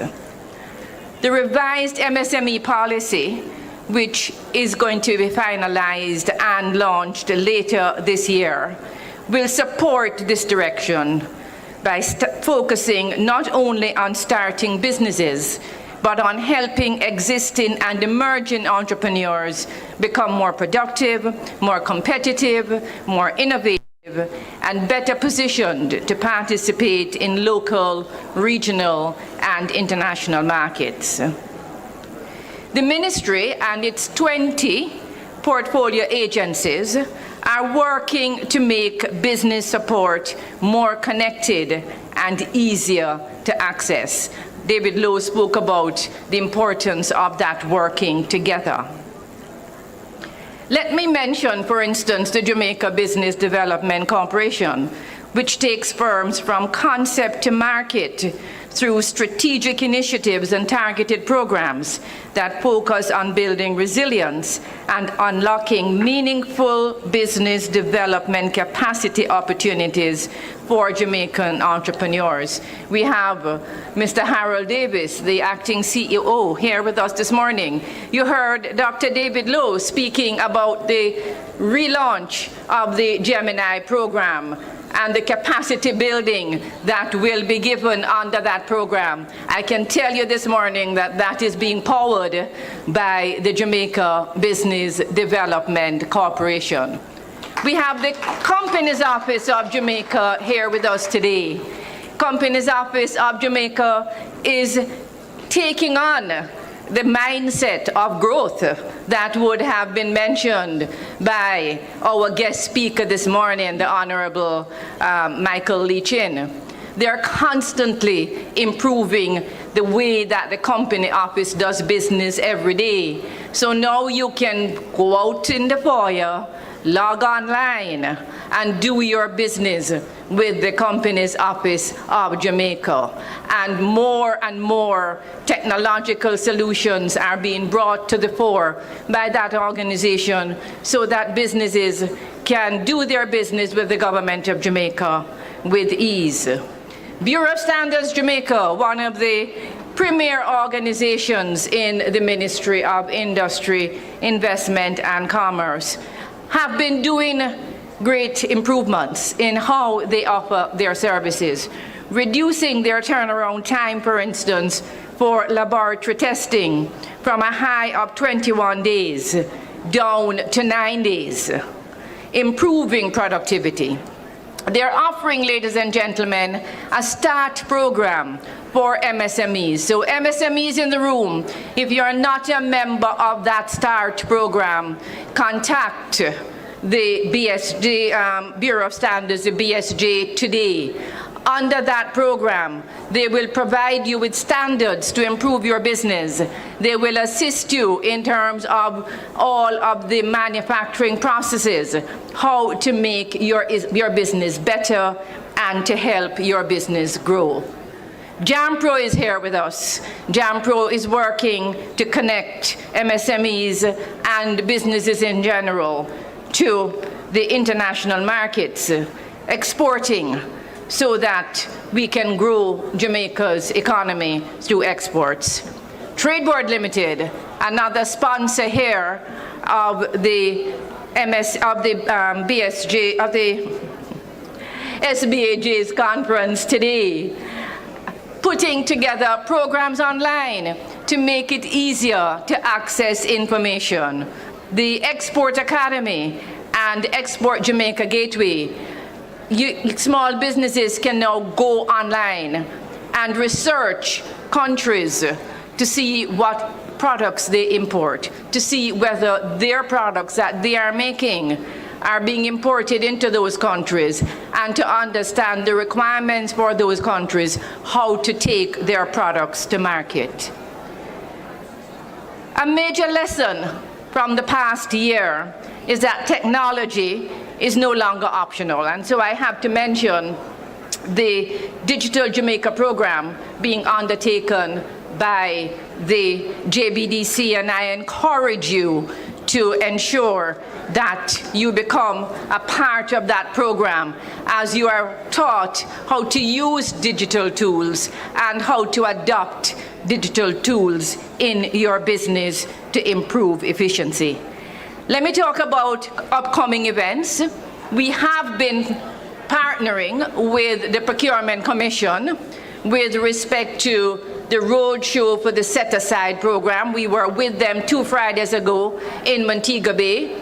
We will be, along with our agencies, at all of the programs which are being undertaken, all the roadshows of the Procurement Commission, as we continue to take the business ministry across the country into the communities to make it easier for MSMEs to reach us, to hear from us, and to access our services. On August 18th, we will restart our roadshows for the 26-27 financial year at the Port Antonio High School in Portland. We will continue to roll out our pitch competitions where we have businesses who will pitch and compete to get cash grant prizes to help to grow their businesses. Registration for that, ladies and gentlemen, begins next week. So I encourage you to go to our website and sign up for the roadshow and for those business pitch competitions. And ladies and gentlemen, there's more to come. We have additional products and services that the ministry will be launching later this year. Ladies and gentlemen, Jamaica's MSME sector and its future cannot be built by government alone. It requires strong partnership with organizations such as the SBAJ, with financial institutions, development partners, private sector leaders, all of whom we have seen today as part of this conference. I wish to acknowledge the ministry portfolio agencies again who are here, who are supporters, who are sponsors of this organization, as we seek to ensure that we continue to support the growth and development of Jamaica's MSME sector. As the ministry enters this next phase of its MSME development agenda, we will continue to strengthen our existing programs. As Mr. Lichin said, growth mindset, to get it better for you every single day. We want entrepreneurs to know that the support system is being strengthened for you. It is being strengthened with you, and it is being strengthened because of you. To the MSME owners and operators here today, I say this: your work matters.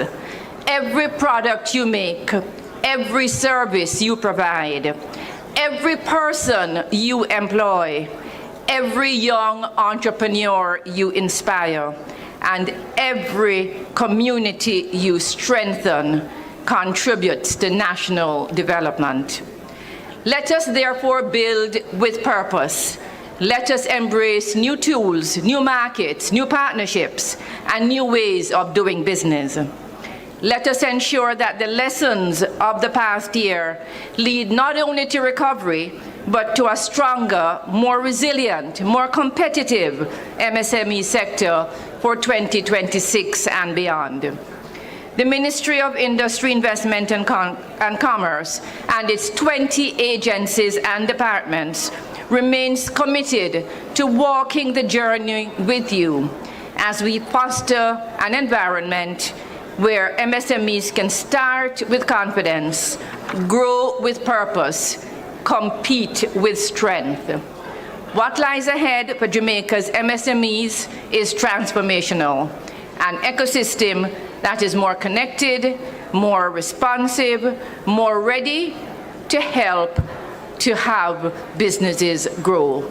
Ladies and gentlemen, I commit again the full support of my ministry, our 20 agencies and department in support to the SBAJ, to the MSME sector of Jamaica as we continue to work with you hand in hand.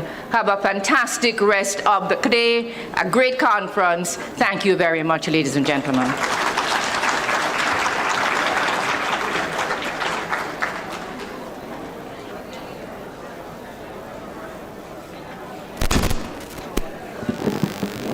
Thank you very much, Madam Permanent Secretary.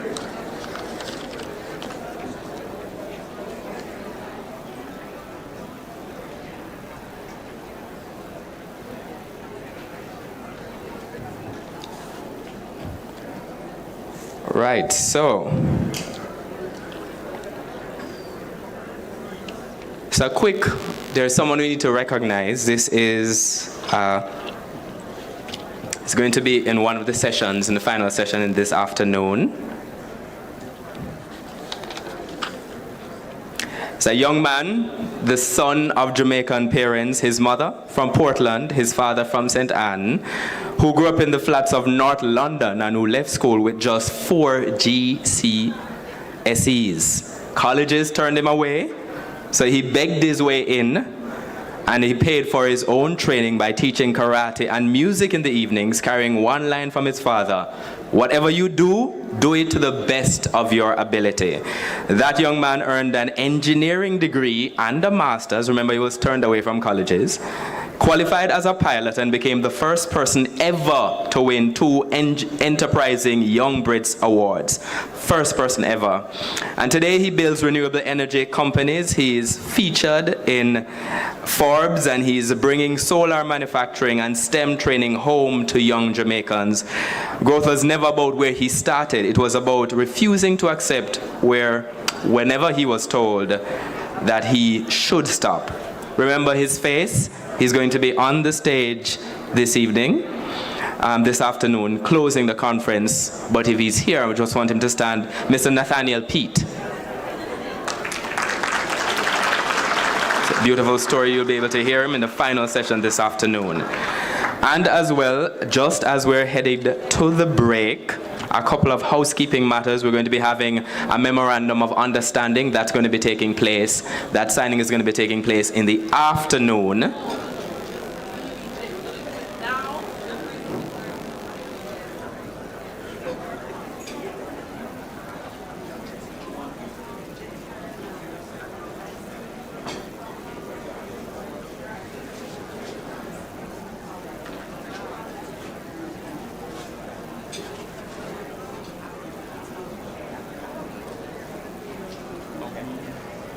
All right, so I'm going to welcome the first Vice President of the Small Business Association of Jamaica to make some announcements regarding some MOUs. Yes. Thank you, everyone, and its second Vice President. My name is Denise Williams, and I'm so honored to be here, and I want to acknowledge our partners. So first, I'd like to invite President Reed, President Garnett Reed, if you could come on stage. President Garnett Reed, if you could come on stage. All right, so our first MOU is with Jamaica Business Development Corporation and the Permanent Secretary. We want to just do a handshake because we have a lot of partnership agreements that are unfolding, ongoing. So we was really like that photo opportunity. Yes.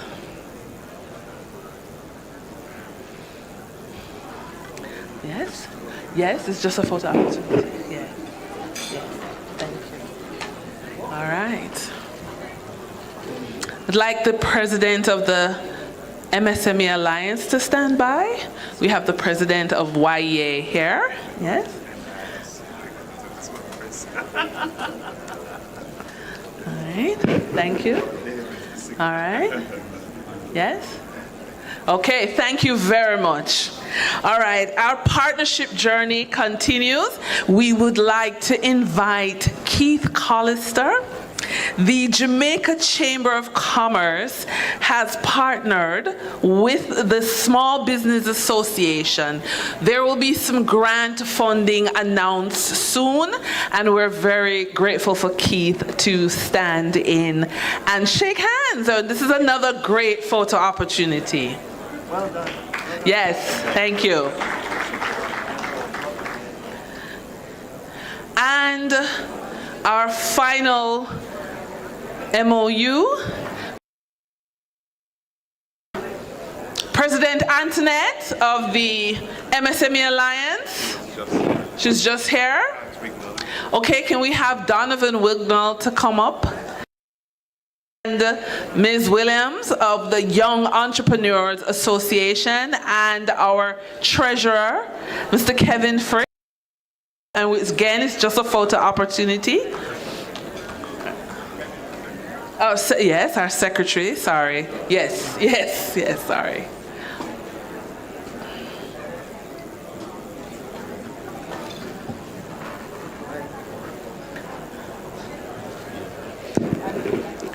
Yes, so as you will know, there are other associations in Jamaica, and we work together. The SBAJ works together because we're here to create value for you. So again, these partnerships are very important. Thank you so much. All right, let's give them a round of applause. All right, thank you. Archibald, I'll hand back over to you.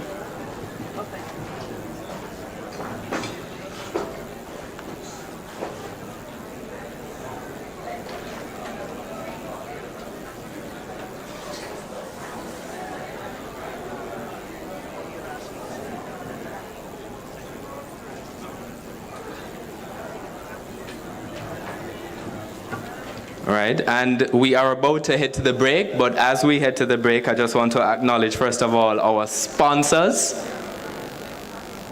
They're showing up on the screen right now. None of this would have been possible without the sponsors, first of all. Platinum, gold, silver, and associate sponsors as well. And then as well, I'd like to acknowledge our exhibitors, both inside as well as outside in the lobby. Round of applause for them, please, folks. And to tell you as well what is going to be happening later on.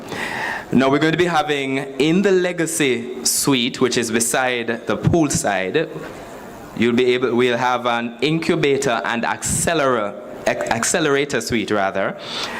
So first of all, entrepreneurs and business owners are invited to visit that suite. You can meet organizations which are offering support with business incubation, acceleration, financing, regulatory compliance, and enterprise growth. Whether you have an idea, an early stage business, or an established enterprise, please visit the suite as soon as you have an opportunity and identify the support that is relevant to getting to your next stage. Now, do you need support as well to start, to strengthen, or to expand your business? Where they're talking about business diagnostics, training, market access, and growth support as well. That will also be available in the Accelerator Suite.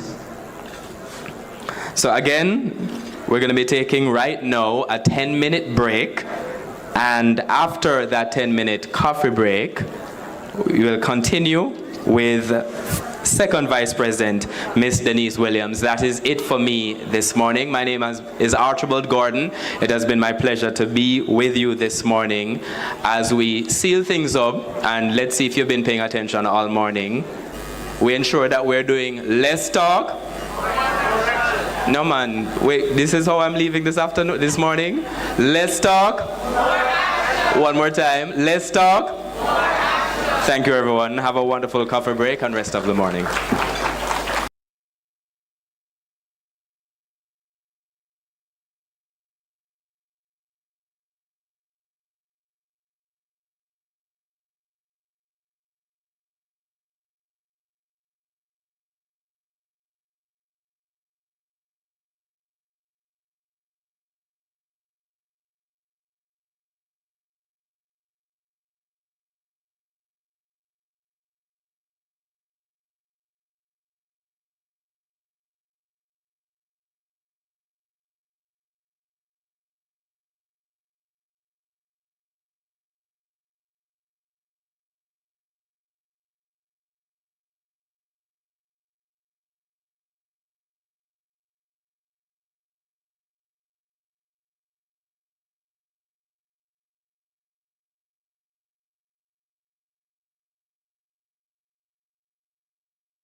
past president of the MSME Alliance. Please come up, sir. Yes. And let's give our panelists a round of applause as they come on up. Next is Ms. Shelley Leon, Chief Executive Officer and Registrar of Companies Office of Jamaica. Ms. Shelley Leon, Companies Office of Jamaica. Yes, yes, yes, she's making her way up.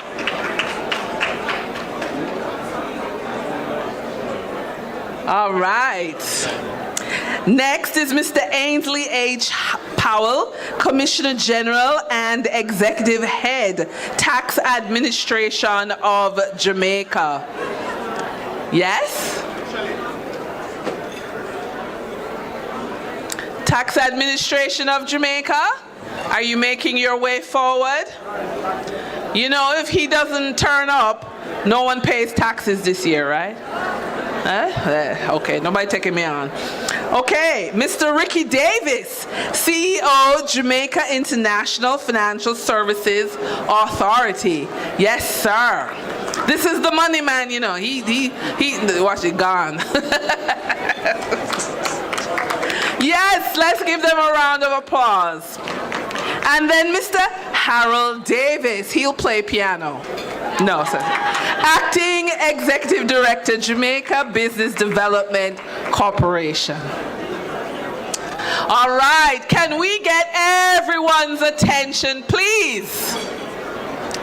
Yes. Can we get everyone's attention, please? Please take a seat. Please take a seat. All right, and so to respect time, our moderator is going to ask one incredible question, change your life. And what are we doing? We're making your business more valuable with the 4 pillars. We are at informal to formal. I hand over, Sir Donovan, your mic is good.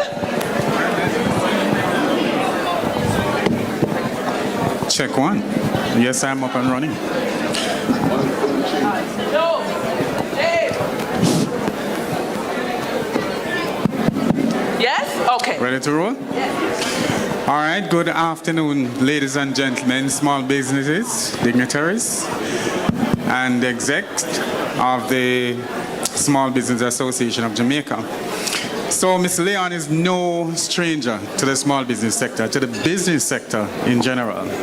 So I'm going to ask you one quick question, and that is, what is the single most common reason an informal operator abandons the registration process pathway through, and what has the Companies Office of Jamaica done to reduce that drop-off? All right, so speaking from the perspective of the Companies Office of Jamaica, the small business operators, on many occasions, they are the sole persons in their business entity. So our services were largely available in office, and persons could not afford to come to our office and wait for a long time. So what have we done? 2 things. One, there are some persons who may not be comfortable technologically. So we have a COJ mobile, and every other month we go out into rural areas, and the mobile is really us taking the office to persons. And people can come to that mobile and they can file their documents, they get help from our staff. In fact, it's a hand-holding experience, more so than coming into office. But we realize as well that there are some persons, there are many young entrepreneurs, and they are very technologically savvy. So what we have done, we have introduced a number of digital innovations. So you can, not only can you start your business online, in the case of a business name, you can also close it online. And then apart from that, you can, if you're choosing the route of a limited company, you can incorporate your company online. We now have online the status quo annual returns and the status quo beneficial ownership returns, change of secretary, and the registered office address. So all those things are now online. Coming soon, we're also going to be having a COJ app and easy registration. Easy registration will be appropriate for many small businesses because if you have a driver's license and that driver's license can be used as proof of your address, you can go online, register your business in like 20 minutes. And all the services that I've just mentioned to you, they are auto-approved. So they are not going to, not the company registration and the business registration, but everything else is auto-approved. No chance of rejection. It will not be coming inside our office for anybody to examine them. I'm happy to hear that. You're more than likely utilizing AI to reduce the human interaction with the process, which I think is very good, because that was a significant concern in the formative years of the COJ. So I'm happy to hear that those innovations will definitely increase throughput of our applications. Thank you very much, Ms. Leon. All right, you're welcome. So moving on to Mr. Powell. Now, the tax department, sorry. All right, Ricky. All right, so what transitional compliance relief exists, right, for a business in its first year of formal registration, so the tax obligation does not outpace cash flow? And this question is very important because, no? It can't be for you. All right, so, okay. GIFSA. Okay. All right, so Mr. Ricky Davis. GIFSA. No, not a lot of us would have heard about GIFSA. While I did some research before I got here, GIFSA probably would come later on down in the life cycle of an MSME. So firstly, I want you to tell us what is GIFSA, what is its function, and how does an MSME benefit from GIFSA? Realistically, how long after formalization should a small business wait before offshore financial structuring becomes relevant to them? All right, thank you very much. That is indeed my question. Yes, Ricky. So the Jamaica International Financial Services Authority, we're a statutory body. We're established in 2011. The purpose of that piece of legislation was for GIFSA to help to buttress the ecosystem, the financial ecosystem that exists in several ways. Primarily, or in the first phase, by introducing new legislation. Right. New legislation that is geared towards the business sector. Legislation that's geared towards enhancing the products that may be offered through different types of vehicles. Right. We've actually passed a couple of pieces of legislation I can talk about now, and there's some come later on down the line. So the ecosystem, when I speak of the financial services ecosystem, that's those things that are helping to promote, to prop it up, to help it to function for the ease of doing business, etc. All right, so just one sec before you proceed, Ricky. Yes. Tell us what the acronym GIFSA means. It means Jamaica International Financial Services Authority. Okay. And we are not a regulator as of now, let me make that clear. Also, we are preparing ourselves to go to international financial services. We're not there yet, but we have to set the background and the framework to do that. And that's part of the legislative process. Right.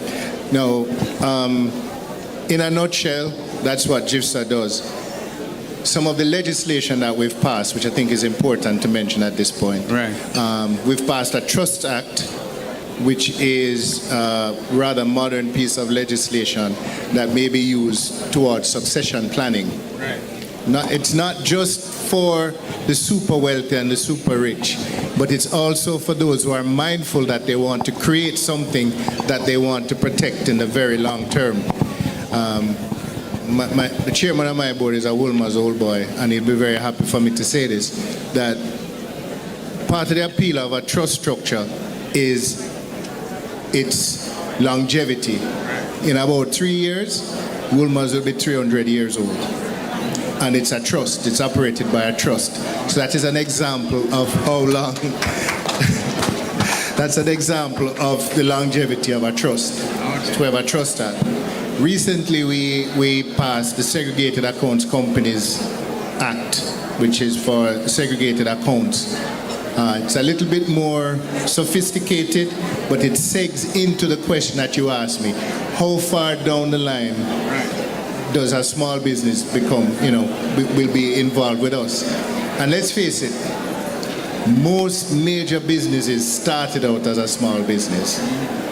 And so, depending on the growth trajectory of that business, you will find that as they take on more business, make more money, even diversify, they may want to look at the structures that they use to do business. So it's not something necessarily immediate, but it's something to happen down the line.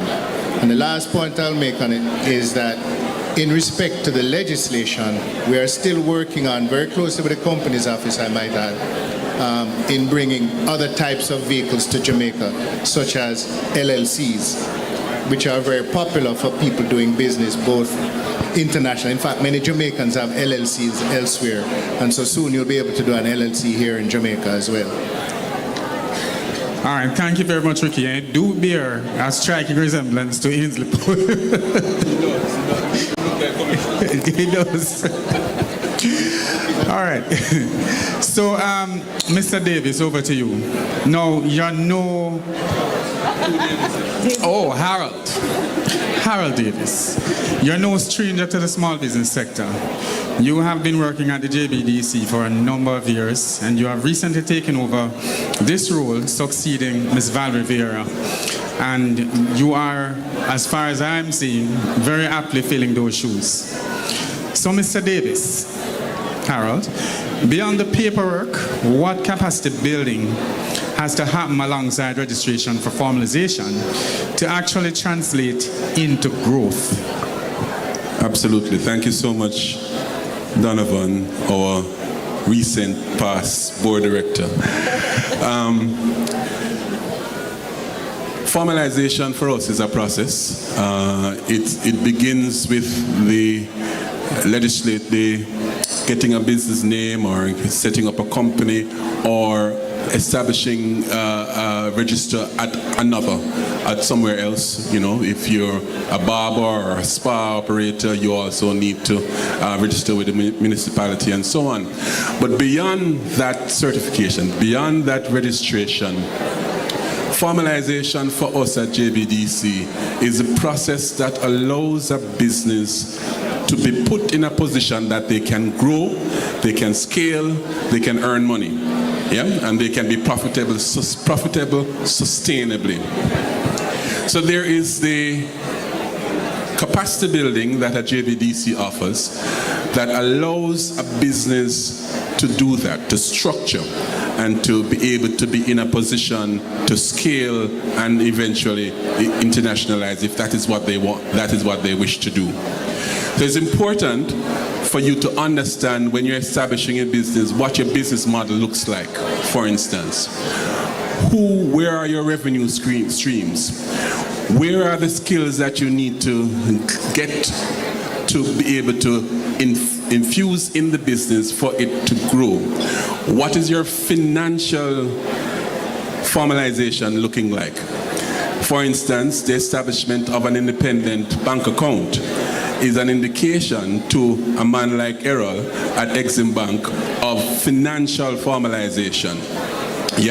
So several things that you have to do to employ the structure that you need in your business such that your business will be in a position to scale, to grow.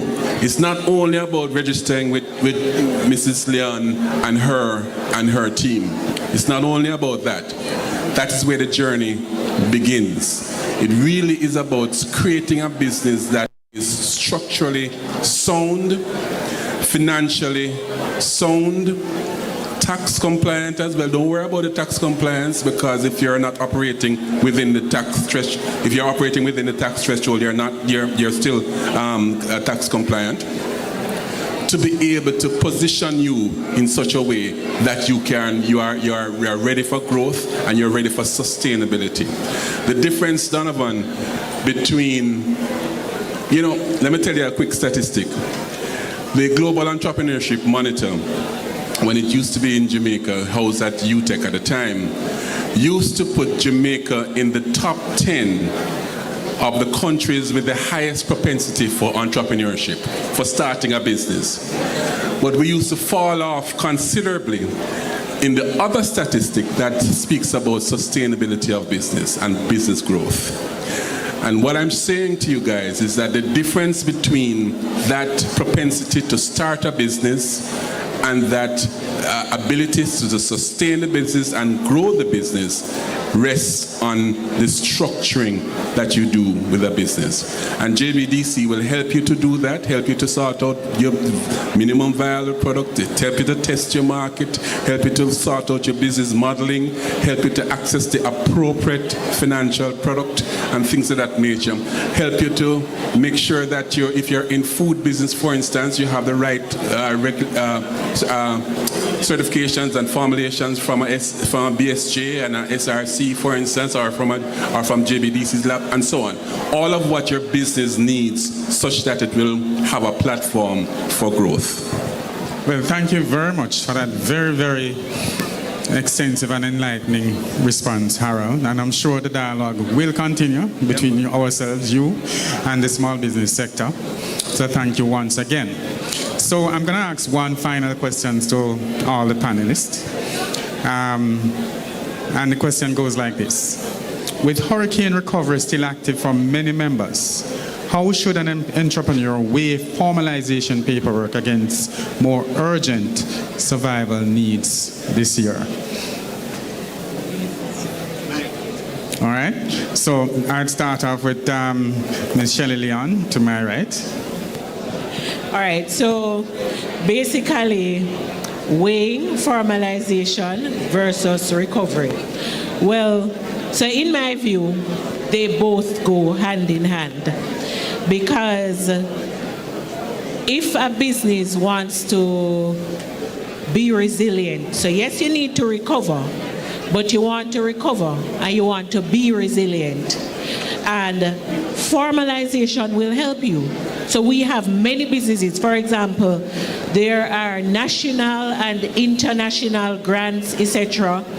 But oftentimes a precondition for that is that you are registered, because persons want to see that you are serious, that you are in this thing for the long run, that you've given considerable thought to this.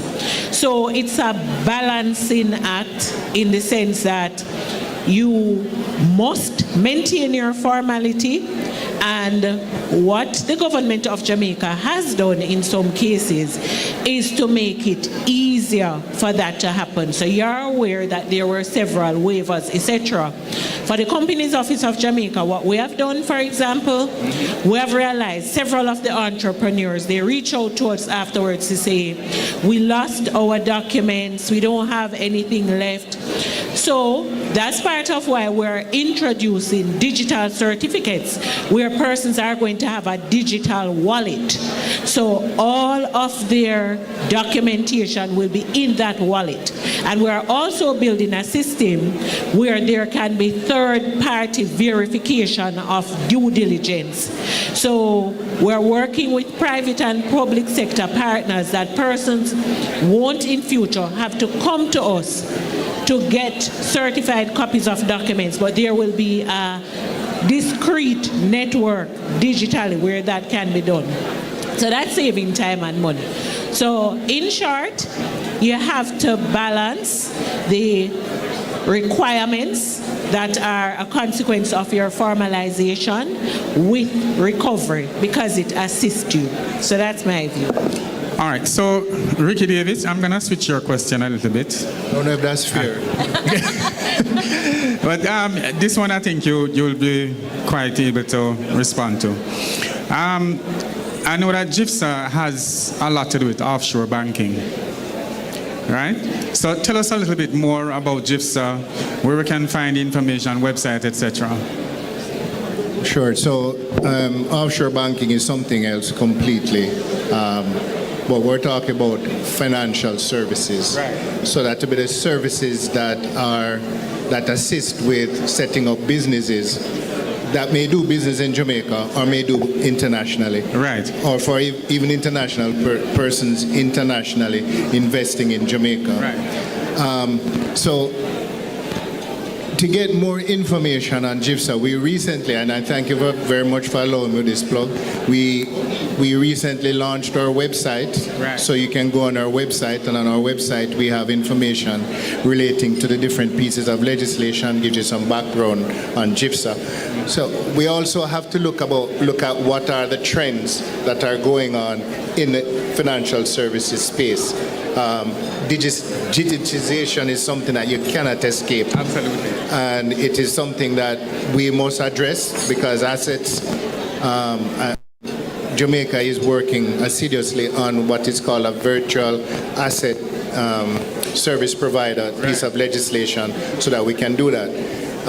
So it's a very dynamic field. A lot goes on in a very quick period of time, but really and truly the thrust of it is the ease of doing business, providing different vehicles to do different types of things. And before let me just give you a quick analogy that I like to use. For persons who like cereal, let's say you like cornflakes, you have 5 brands of cornflakes. So you get to choose which one you want, which tastes better to you and whatever, right. Versus having only one, and if you want cornflakes, this is what you have to have. Financial services is going to provide different vehicles for doing for different things, and you may find out one particular type of vehicle is more efficient for doing one thing. For example, limited partnerships may be more efficient because of some of the tax implications that it may have, corporate tax versus flow-through taxation. That doesn't mean I know a lot about taxes. But that is it. It's diversifying the economy, making it easier to do business, and as such, again, using structures that are recognized internationally so that if persons on the outside want to invest in Jamaica and say, okay, well, I know, for example, what an LLC is or a limited Right, partnership. so international standards for financial transactions. Absolutely. All right, very good. So that leaves us with Mr. Harold Davis, JBDC. Survival versus formalization. With the advent of the hurricane, you know, a man going to say, boy, you know, it's food more on versus, you know, running into the tax office or the company's office to formalize in business. The choices, what would be advice to that person? No, to be honest, survival and long-term survival is formalization. Right. You know what I mean? So, in order, you can't be thinking, as entrepreneurs, we can't be thinking tomorrow. We can't be only thinking tomorrow. We have to think. Survival means that you're able to survive difficult times and adversities and other shocks and things of that nature. Same way in which we use the word resilience. Formalization is the starting place of survival and resilience. Formalization ensures that at least you're on a pathway for sustainability and growth. So that's the short answer. Well, thank you very much, Harold Davis of the JBDC. Ricky Davis of Mr. You want another comment? Yeah, quickly. Yeah, I just want to say something real quick. In the immediate aftermath of the hurricane, the Ministry of Industry, Investment and Commerce sent us out in the field to try to assist small businesses. And it was, in that instance, that much easier for businesses that were registered to be able to access assistance that was available. But it also provided the opportunity for those who hadn't registered to then get on board because they can now see the benefit of being formal. Thank you very much, Ricky. So formalization helps the governments to interact with you, especially in cases of disasters, etc. It's easier to interact with a formal business rather than the informal. And I get it. I've seen the problem. So ladies and gentlemen, Mr. Harold Davis, JBDC, Ricky Davis, GIPSA, and of course the hardworking Ms. Shelley Leon of the ORC Jamaica.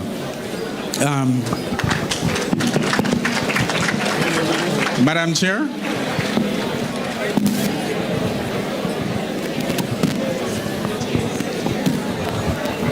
Madam Chair.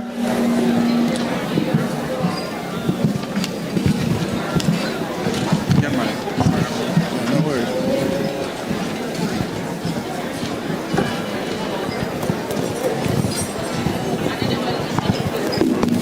Good afternoon, ladies and gentlemen. Knowledge informs us, partnership strengthens us, but action is what transforms our businesses. So let us continue the conversation. I am Karen Booker. Good afternoon, ladies and gentlemen.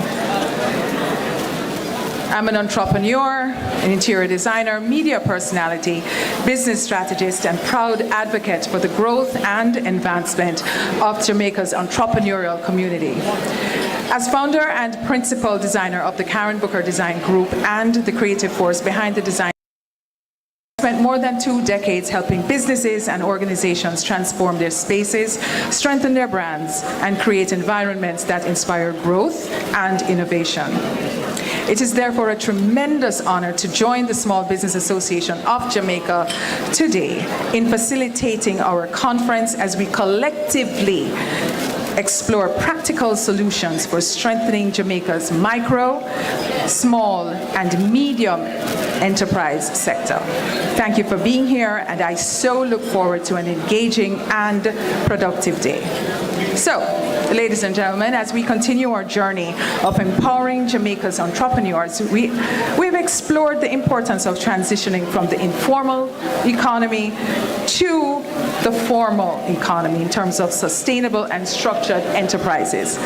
Now comes the question every business owner eventually asks: how do I finance growth? Growth requires more than just vision. It requires access to capital, strategic partnerships, sound financial management, and institutions that believe in the potential of our MSMEs.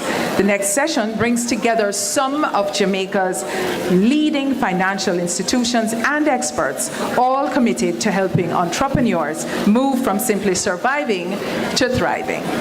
It is my pleasure to introduce the moderator for this very important discussion.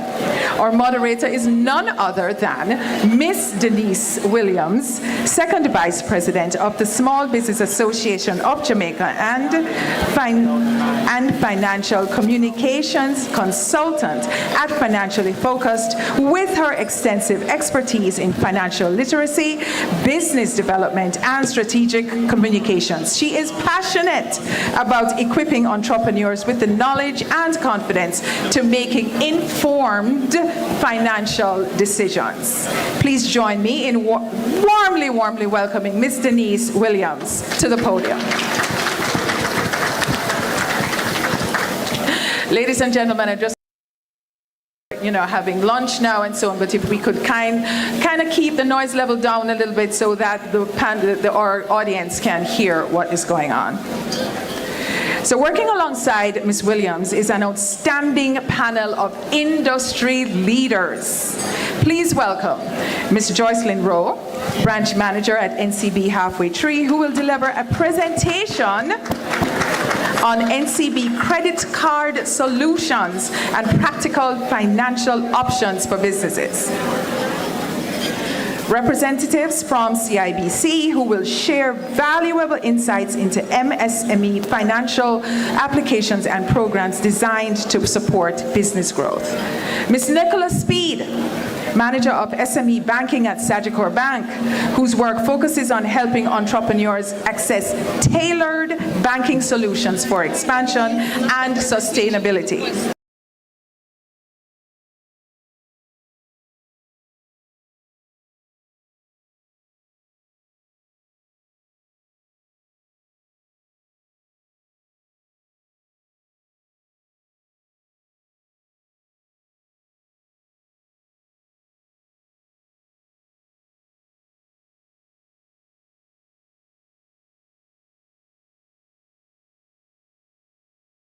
to welcome Mrs. Gillian Hyde, Deputy Managing Director of Jamaica National Bank, who will share insights on the Jamaica National Microloan Partnership, highlighting practical financing opportunities that can help MSMEs formalize, expand, and build resilience. Ladies and gentlemen, please give our distinguished moderator and panelists another round warm applause as they lead us through growing formal businesses with investments and funding.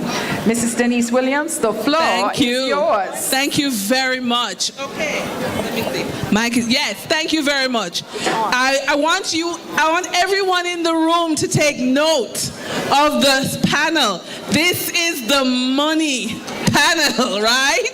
So take note, take names, ask for phone numbers. These are who you're going to be networking with because they can get you cash.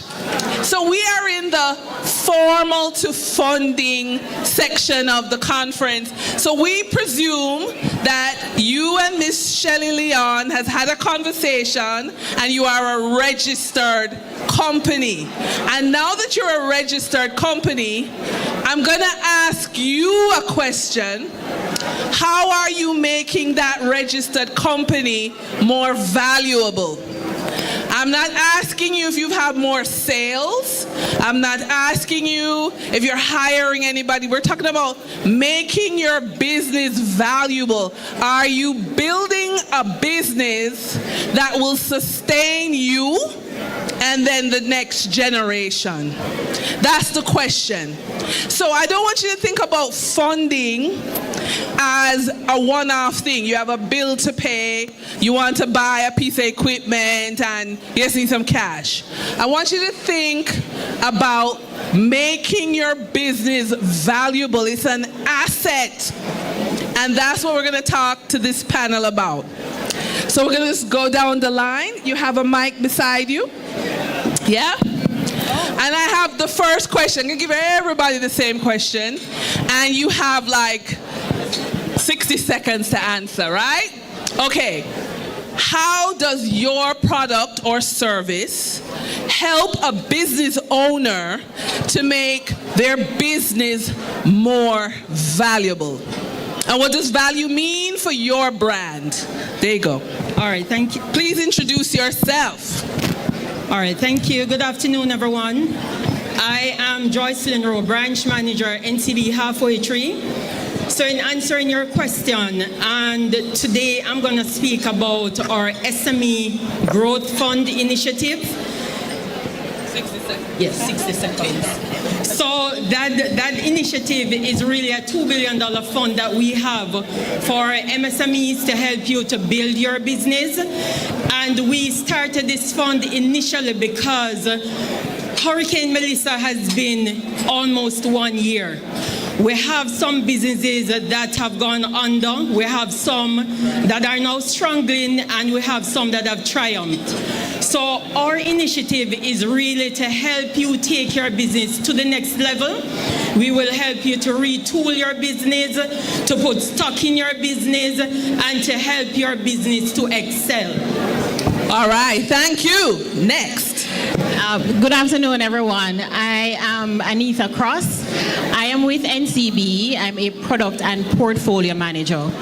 And my core function is to build solutions that makes SME or the MSME segment more valuable, helping them to grow. So that is what value means to us. My specialty, though, is with payment solutions. Okay. Now, businesses utilize credit card solutions today as a cash flow tool. And so the solutions that we design, that we introduce to market, helps our SMEs to manage their inventory, restocking, payment to suppliers, making payments for travel, for entertainment, helping them with working capital support that is needed to take them from 1 month to the other. And we ensure that this working capital support is accessible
Also have to call Harold. Yes, you heard about Harold. Harold spoke earlier, and he also mentioned capacity building. So at Sagicor, we are big on capacity building, because for your business to grow and to have value, then you need to learn to have proper financial management, proper record keeping. You need to know how to market your business. They are big on the AI, and we can also provide training and support in that area as well.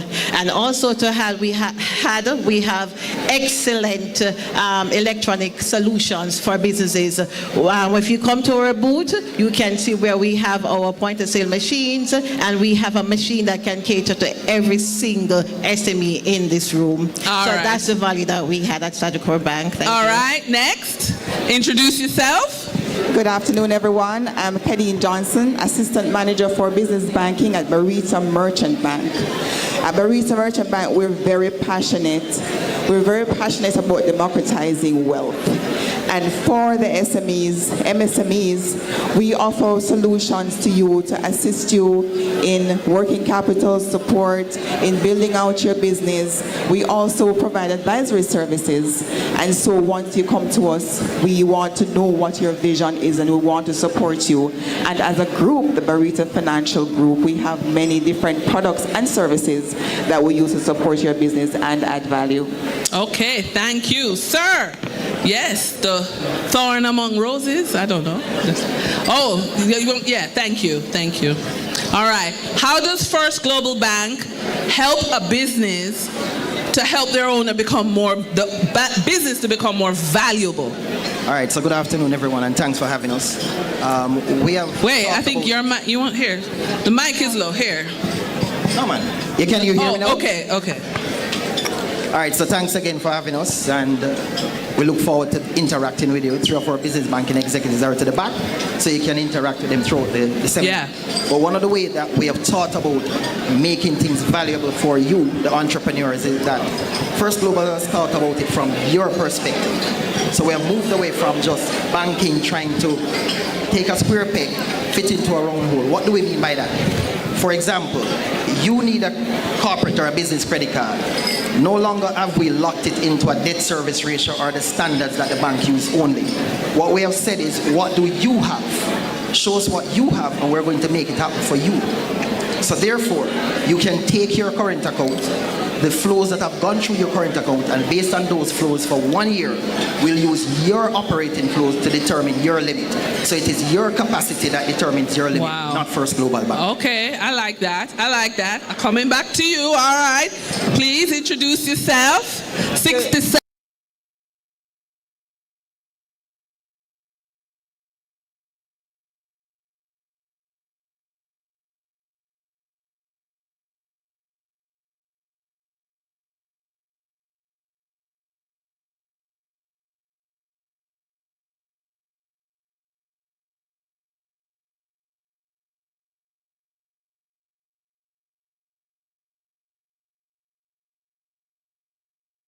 An ecosystem that allows us to learn, stick close to those micro entrepreneurs, build with them, leverage just what they have to gain them access to the financial services. And we're really, really proud about where we started, because it allowed us to learn about that segment.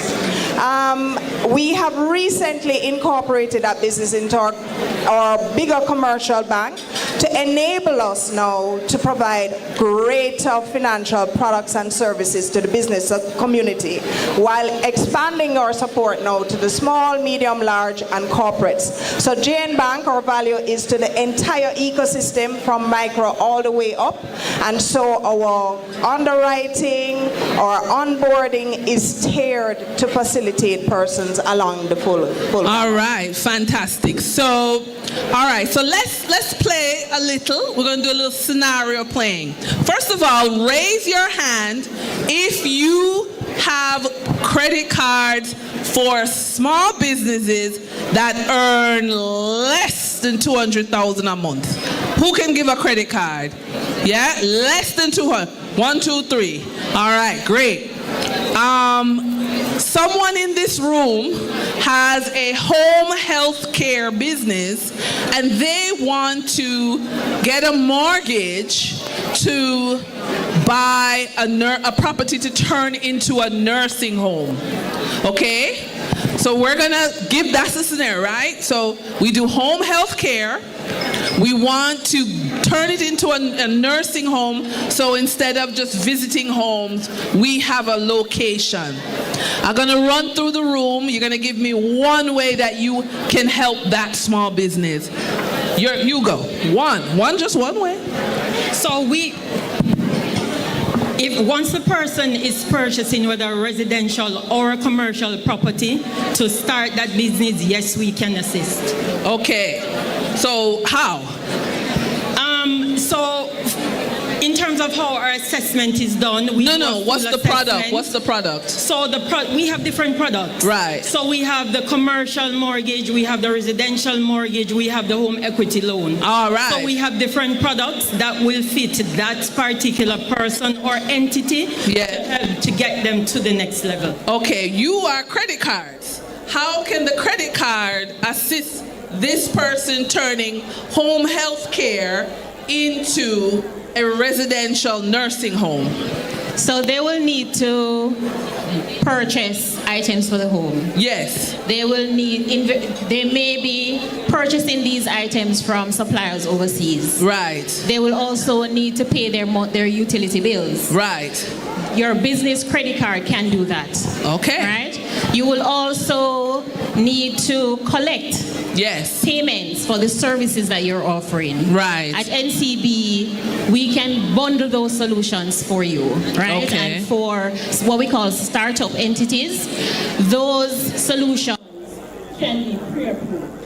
Okay. So we have a package today that we have designed specifically for small businesses that allows you to receive a point-of-sale machine bundled with a business credit card. And the assessment process is seamless, meaning there's no rigor. We're not asking you for financial statements at that level. Okay. Because we understand that at that stage, you're trying to grow. Okay. Right? So we've carved out a program that gives you a specific amount on your business credit card. Right. And once you're approved for the point of sale, it comes automatic. Okay. With that. Up next, one solution. Some people cheating and give us the whole board, but one. So I know you said one solution, but I want to provide you with solutions. So first, we can provide a commercial mortgage to help that person to purchase the nursing home. Right. Secondly, we can provide working capital support via using our business credit card. We can also provide working capital support in the means of a demand loan and an overdraft facility.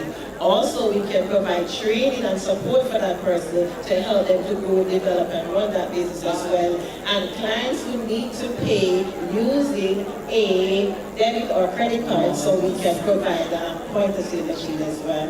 All right. So we will assist that customer by providing a commercial mortgage. So I did say earlier, we are passionate about democratizing wealth, and that's going well for your business. So a commercial mortgage will help you. We will assist you with the kind to ensure that you are able to manage that payment. It's not one cookie cutter for all customers. So what if I need 45 years to pay back that mortgage? I can get 45 years? We may not be able to go 45 years. Oh, okay. But we will ensure that we structure so you're able to manage based on what your business looks like and your projections. All right, sir. Oh, you may have to share the mic? Oh, yeah. Pass the mic. Yeah. So,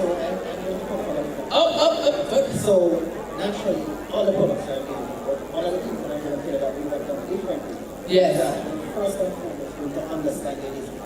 Yes. So we assign that these dedicated business banking executives. Right. We will walk through and understand the business so that we can tailor the package and the product for you. Okay. So yes, we have mortgages, yes, we have POS, yes, we have e-commerce, so we can do management. However, first and foremost, conversation has to start a relationship and understanding. All right, Miss Hyde. All right. So one in addition to all of what my other colleagues have shared, I want to take it from a different angle. So in addition to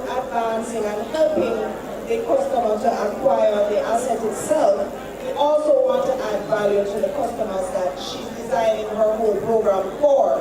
So in terms of the persons that she's catering to, we want to add some value-added services and products to what she's doing, right? So we want to leverage our internal life insurance program.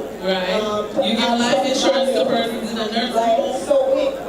So this home is for the elderly, right? So we want to help those that are helping those elderly, right? Prepare them and ensure that they're ready to handle what old age is all about, right? Okay. And what comes with that. In addition, we would also want to leverage our internal partners to help them to manage the property, right? Okay. So those are in addition to the regular commercial mortgage, acquired asset, and so on. We also want to ensure that there's some value-added components. All right, we do have a question, but not yet. So I want to run through two more scenarios. Oh, it's just one thing, but I'm changing the scenario. Okay, all right, because it's simple, you're MCB. Hurry up, because I'm going to change the scenario. Quick. All right, so quickly then I wanted to add something. So today Dr. Lowe spoke about CEF. Yes. It's a credit enhancement fund. Right. And a lot of persons tend to forget when you're in business because the credit enhancement fund assists them to provide additional security when they lack that. Okay. So remember today he said DBJ offers up to 90% under the CEF. Yes. So we put that along with our business products to assist the customer to achieve more. All right. Okay, changing the scenario. We have someone who's a knowledge worker, no tangible assets. So they might be a consultant. Now, that means they're a consultant. So that means their income is, they're up to date and no income the next month, right? Same question we started with Ginny. How do you help service providers, knowledge workers who don't have a tangible product? See the time? 60 seconds. So, my colleague just mentioned, right? We're going to leverage DBJ's collateral enhancement fund, or should other institutions have access to other collateral facilities, we could leverage that. In the past as well, we've had access to guarantee programs that would allow us to secure facilities to persons like herself that don't have access to collateral to support the loan facility, right? Okay. So that would be very, very critical to those persons. Sir, up next. Facilities there for creatives, etc. But similarly, in First we are open to looking at any entrepreneur that comes, irrespective of whether they are creative. So creative, a manufacturer. We welcome them all. Yeah. We have the expertise and we're open to looking at what it is that you want to bring to the table. Right. So it is important for us to understand the business, but equally to understand that we have to be an open mind to financing in order to get across the website. All right, Ms. Barita, do you, because when I think of Barita, I think you finance airports. I don't really think you finance, consultants. I'm glad you mentioned that, Denise, because a lot of times when persons hear of a merchant bank, they will say, boy, as a small business, you're not going to support me. Right. I find that person will say you support large corporate. Yes, no, not a small business. Yeah. But that's not the case. Okay. Right? We do support small businesses. Okay. And I want to take it from another perspective because there are a lot of times persons approach the bank and they're not quite ready for financing. Right? Yes. As difficult as it might be for them to hear that, they're really not quite ready. And what we do is walk you through the process, help you to develop your records, get your accountant, get ready for financing. And so for the creatives, and you mentioned a consultant, for instance, we work with those persons. If you come to us, you're not ready, we sit with you through 3-4 months, get everything together to be ready for financing. All right, Miss Speed, look here. One. All right, so at Shanico we do tailored solution, and you mentioned that person's income is maybe this month, next month. So based on that, what we can do, apart from providing training and solution, we can also structure the payment curves as well. So it don't necessarily have to be a monthly payment, it can be quarterly. So this will be based on discussion and understanding your business that we can provide with a solution. Thank you. Thank you. And so your consultant will need to make purchases like any other business. And if that consultant is a NCB customer, then the credit card that we will issue to them can be pre-approved. Okay. So you're looking at maybe 2 times your average 6 months credit turnover on a business card, and as a consultant, you can use that credit card for all your expenses. Right. So that makes it easier at the end of the month when you need to do your reconciliation. It makes it easier when you need to start paying taxes. Right. So we encourage all service organizations, irrespective of whether you're micro, small, medium, it makes sense to consolidate your spend in one place on account. All right. So I spoke earlier about the CEF fund, but we take it a bit further. So for the person who's just coming out, throughout your NCB provides training for these individuals. That training helps you to understand your business more, to really get involved in your business so you fully know what level you want to get to and how you want to split your business and take it to the next level. All right, so 2 more, and then I'll let you go. So the first question, we have our first Vice President, Dr. Norman Grant. We have our Chairman of our Conference Committee, Reverend Garfield Daly. We have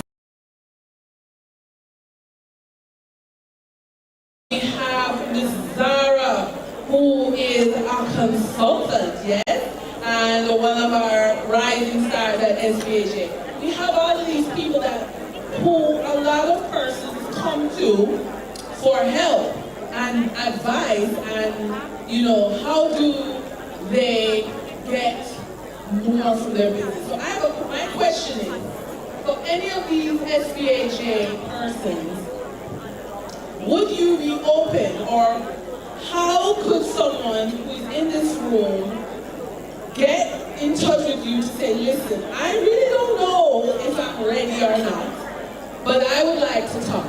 So again, Ms. B, one and one. So what should they bring? So I'm asking you, what's the one thing? So this is for everyone in the room. What is the one thing they should bring with them to a meeting with you? One thing.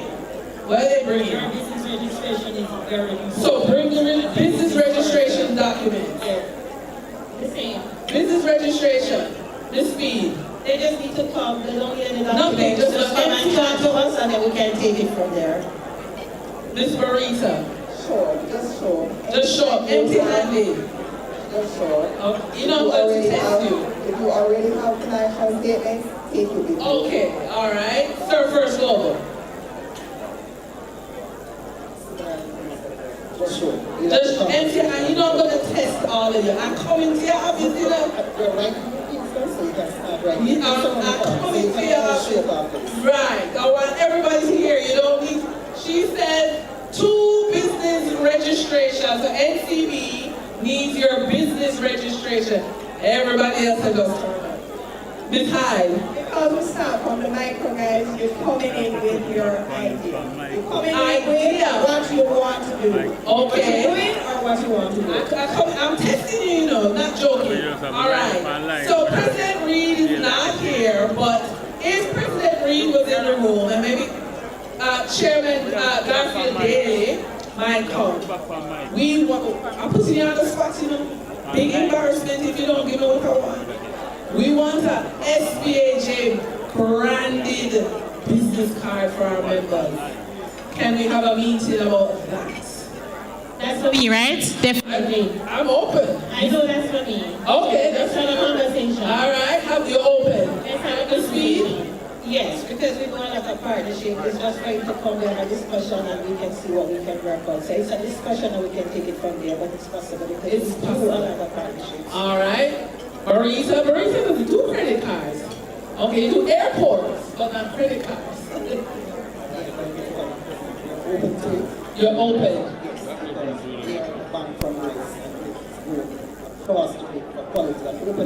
Yes. All right, this time. years, and so we deem it very important to use partnerships to reach the market. So yes. Oh, awesome. So we have 1 minute and 22 seconds. Is yours. Come on down. Yes. Come on the stage. You don't want to come on the stage? Oh my goodness. All right, I'll come to you. Look here. You have on these high heels, you know. All right, good afternoon. Okay, so. You're standing in the mic. You're standing in the... No, man. You stand up with us.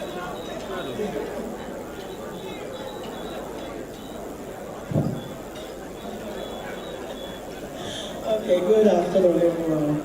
So I have a few questions because I want to answer questions a long time.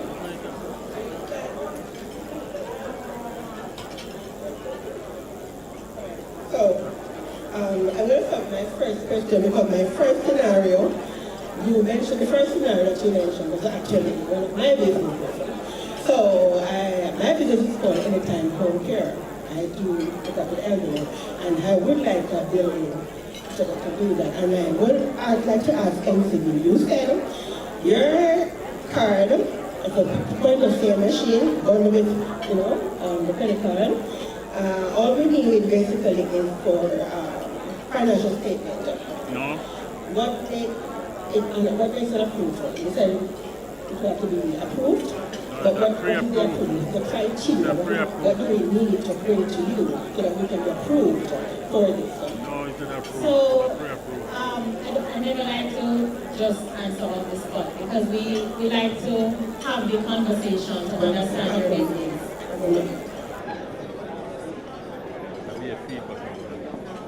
Right. So, as I said, it really comes down to what's happening with you and your business because it depends on where you are in your business life cycle. So, as a small business, what is your annual turnover and how do we support you with the point of sale and the credit card? You may or may not need the financial statement in the first instance, right? Okay, that is exactly my point. Because we are here and it sounds good, but when we go into the bank, it's a different story. So what are the... I want to know here on the spot, tell us what we need to bring to you. Not right up. Tell us the truth, what we need to bring to get that approval, because right now I want a building for my business Anytime Home Care, and I don't have the cash. Okay, so you need support with acquiring your building for your business, right? I'm going to ask Jocelyn to provide you with details on what you will need to ensure that you are able to acquire your business and to ensure that accessing the funding to acquire your business is seamless. Because that's one of the things that we pride ourselves in doing at NTB, understanding what your needs are, and then we work with you to make sure that you are satisfied, because unless you grow, we don't grow. And you asked first about the business credit card, right? Now, the basic requirement to access any facility as a business is your constitution documents, your registration documents. Now, we know that many businesses today are operating as what we call personal businesses. You're not yet registered, but you're still looking to your financial institution to support you. As a personal business, I'm saying to you here now that we do support you. You are able to get the point of sale machine and the business credit card, right? If you're an NCB customer, you're not? Well, let's start there. Let us start there, because we are able to support you better when we are able to understand what is happening with you on a daily basis. Now, if you have your business at another bank, right, and then you come into us, we are going to ask you for information to help us to understand, one, your capacity to manage the facilities, and we're going to ask you for information to help us, to help you to determine your ability to manage the facilities. So when we're asking you for the documentation, it is so that we are able to support you differently. Now, if your business is with us, we can use behavioral analysis because it's we're working in a technological era. So we can look at your behavior over time to determine these things without putting you through a rigorous process.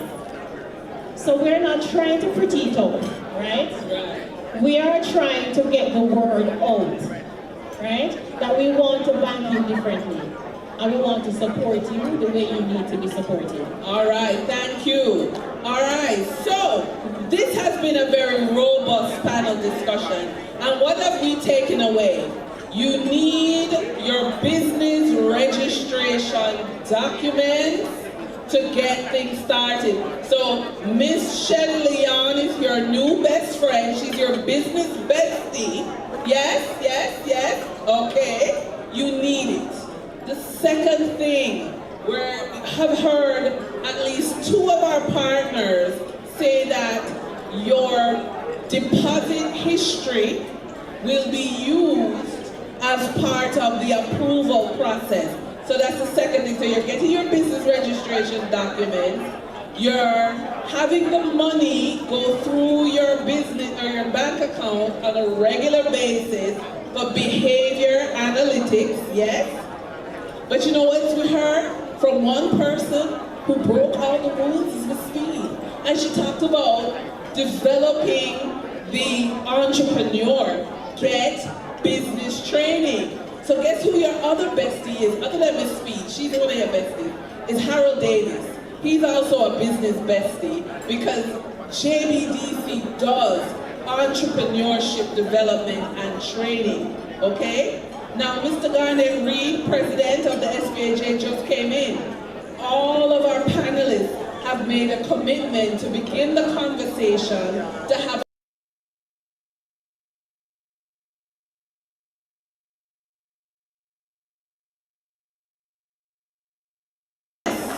okay, that is amazing. And I also want to point out, you mentioned you want to buy property. Well, you know who is on her iPad typing away? Stella Realty, Stella Global Realty. She can help you to find real estate. Because remember what we're doing. We want to make your business more valuable. Okay? Now, everybody in the panel said, come in, talk to them. Don't leave today without getting the phone number of everybody in this room and shop around. Kevin Ingram of NCB wants everybody to know him alone. Yes, see there, he just wants everybody to know him, but no. We have CIBC, we have Sagicor, we have JN, we have First Global, we have Burrita. Everybody has been brought in. Garnet Reed said everybody needs to be in the room. We don't play favorites. I have my personal favorite, but I'm not going to tell you. So you need to get your personal favorite. And then last but not least, JN has been the only partner to say they're starting with micro. Okay? So please don't feel like, oh my God, I only earned $1 a month. There's nobody for me. Okay? Our friends at Burrita want to finance your yacht. Is that true? But they're saying that they want a conversation because they may be able to finance that first building, that first home maybe, the expansion. So it's not just yachts and airports and Lamborghinis, right? Burrita says they're democratizing wealth, and that means as a small business owner, they want to help you to become more valuable. All of our partners have something to offer. So please start the conversation. I know you have 10 more questions. Yes, so you're going to take it off air. All right. So thank you. Please give our panelists a round of applause. My name is Denise Williams, Second Vice President, SBAJ. Thank you so much for participating. I think I'm going to, is he here? Our first Vice President. I'm handing up photo. So I was ready to give up the mic.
right, so we are at the lunch program with our first Vice President, Dr. Norman Grant. Is he here to take over? Is he here? Anybody? Is he here? If he's not here, oh, yes, sir.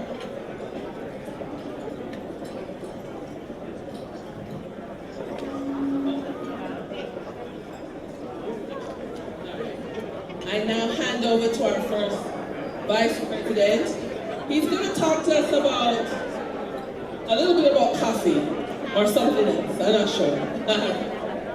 A microphone is good? Okay, good afternoon with Miss Roberts, right?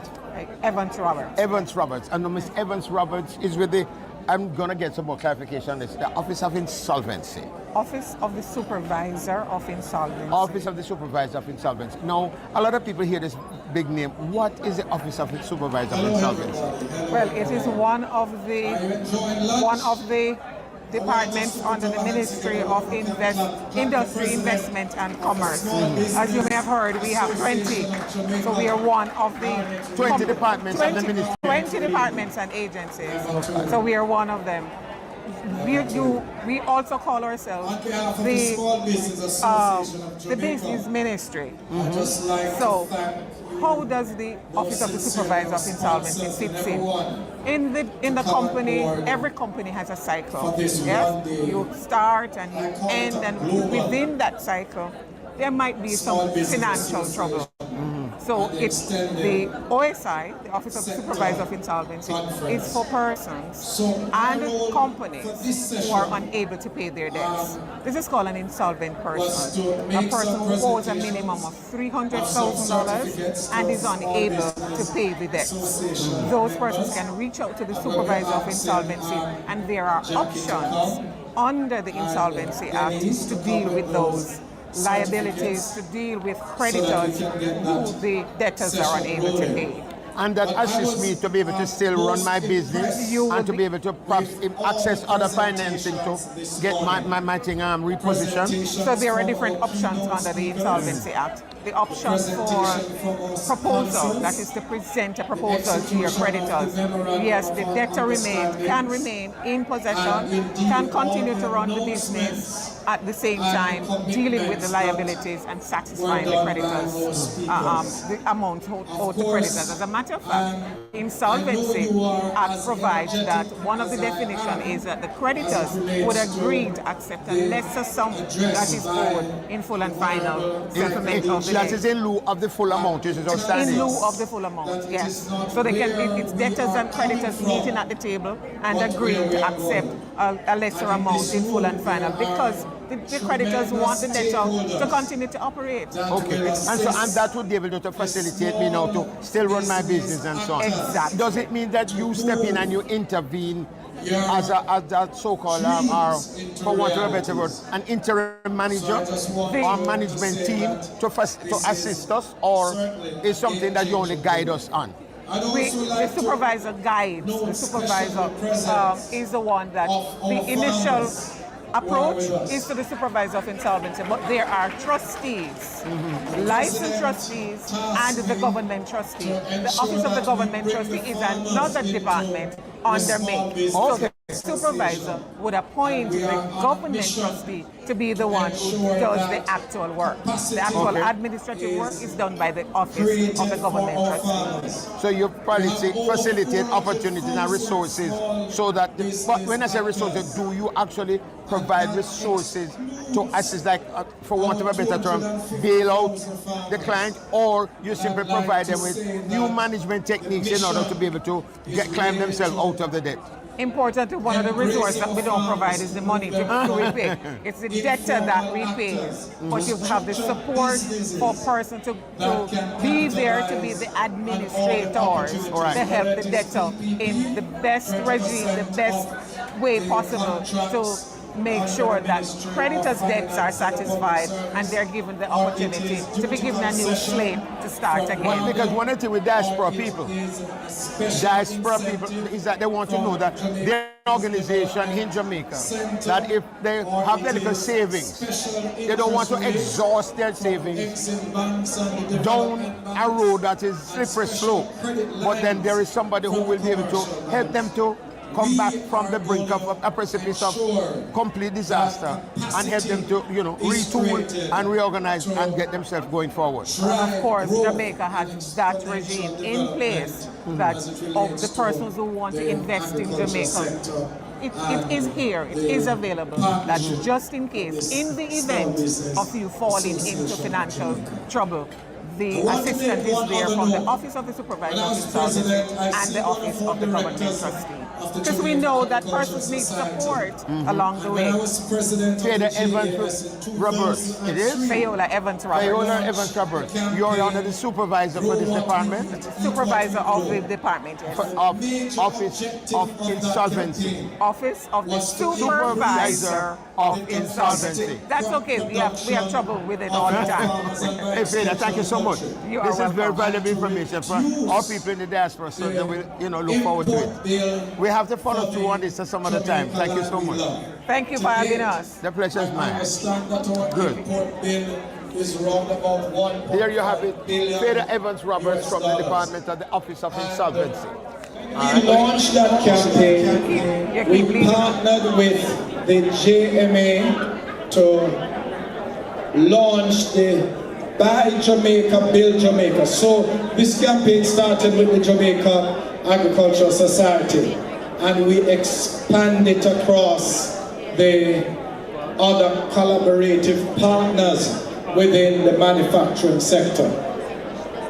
Based on a mandate given to me by my president, Mr. Garnet Reid, within the next 6 months, the Small Business Association of Jamaica will launch a major campaign among small business members that is aimed to promote the acquiring of services and goods produced and made in Jamaica and by the small business sector.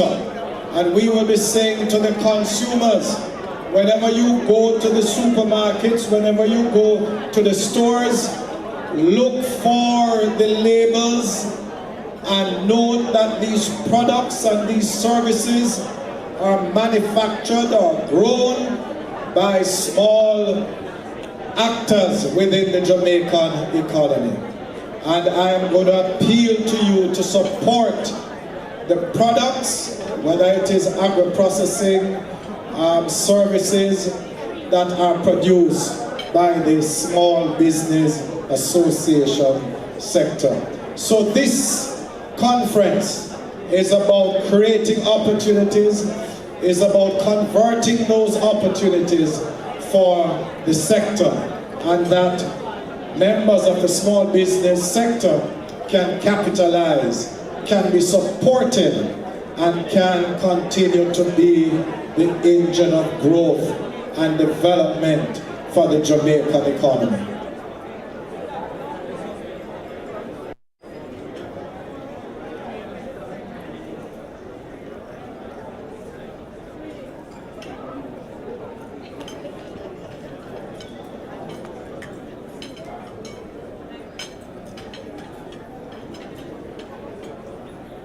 Okay, so while the certificates they're preparing those to bring to the stage, we're going to be asking some of the Small Business Association membership to come forward and just tell us about their companies, tell us about how they are getting along, and to try and inspire us.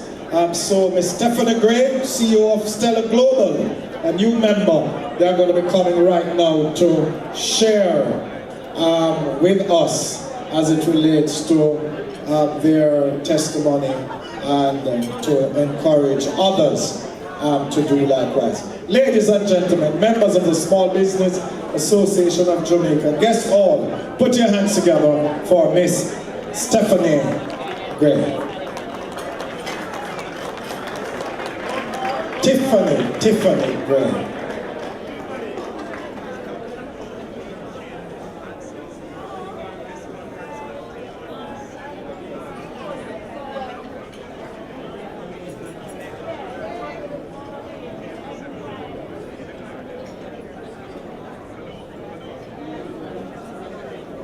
Great rising, everyone. How's everyone doing today? Fine. Are you guys excited about tonight?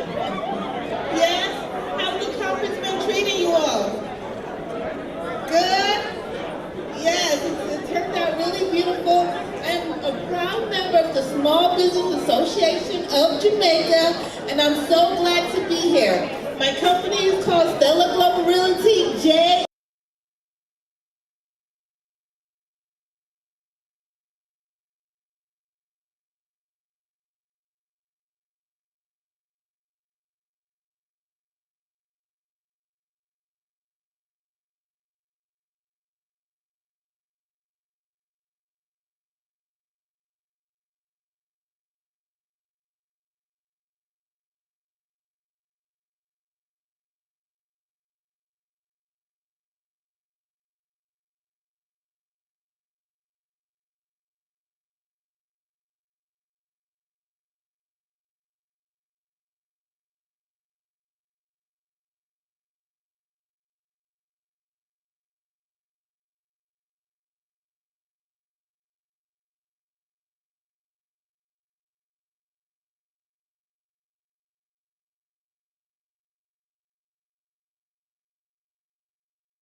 El Mini, yes. Yes. All right. After that, okay. All right. Next, okay, thank you. Next is Eco Hub Training. Eco Hub Trading. Anyone from Eco? All right, come on down. You know, I want to tell Mr. Kevin Ingram, who just came back into the room, that, you know, we have a big stack of membership, new members that are not here today. So can you imagine if 67 new members had come into this room? We couldn't stay. All right. Thank you. You're welcome. All right. So I'm just going to call back in case anyone from Top Class Events and Marketing? Anyone from CEC Customs? Anyone from TSCH Logistics Limited? No? All right. Thank you all. And now I hand over to Ms. Oh, and we want to mention that we thank Liberty Business for the Wi-Fi that we are experiencing here today. Dwayne, can you just quick, give us a 5 minutes. Quick, run up. Yes, and I want to remind you, please, to at 3 o'clock, you can visit the incubators and the Legacy Suite, and we have an after party, so don't run away. We do have an after party, and everybody bought a change of outfit, and if you didn't, it's okay. It's all right, it's fine. All right, Dwayne. Hello everybody, how are you feeling? You should be feeling good because you just had lunch. We want to just, tell everybody that, Liberty Business is the technology partner of the Small Business Conference, and a lot of you have been experiencing the Wi-Fi, the free Wi-Fi, or if you're not able to get on, you can just come on over to our booth. And also, you should be seeing our big 5G network that is up right now. So please enjoy, stream, send out a clip, jump on social media, all courtesy of Liberty Business. If you don't have the password, there's an open Wi-Fi called SBAJ. You can get onto that, and you don't have to worry about connectivity. We got you covered today. If you're not getting on, come on over to our booth and we'll get you up and running. Stay tuned. All right, thank you so much. And now I hand over to the Design Diva. Yes? Yes, she's going to redecorate everybody in SBAJ. All 800 homes. Yes.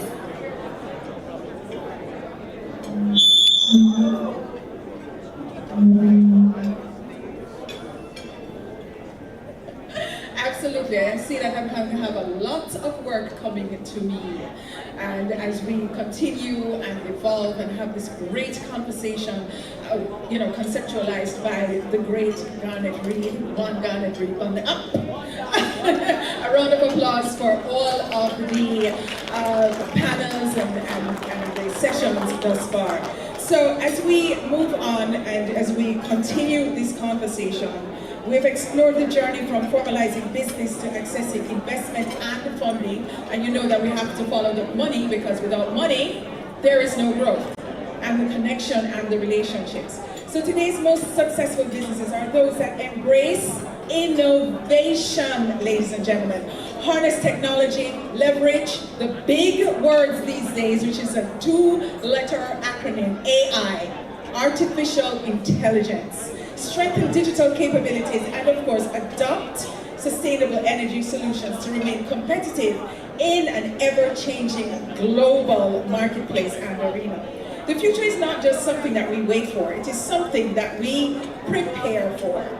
So our next session, future-proofing MSMEs through technology, digital innovation, and sustainable energy solutions. We'll explore how entrepreneurs can position their business to thrive, not just today, but for many, many, many years to come.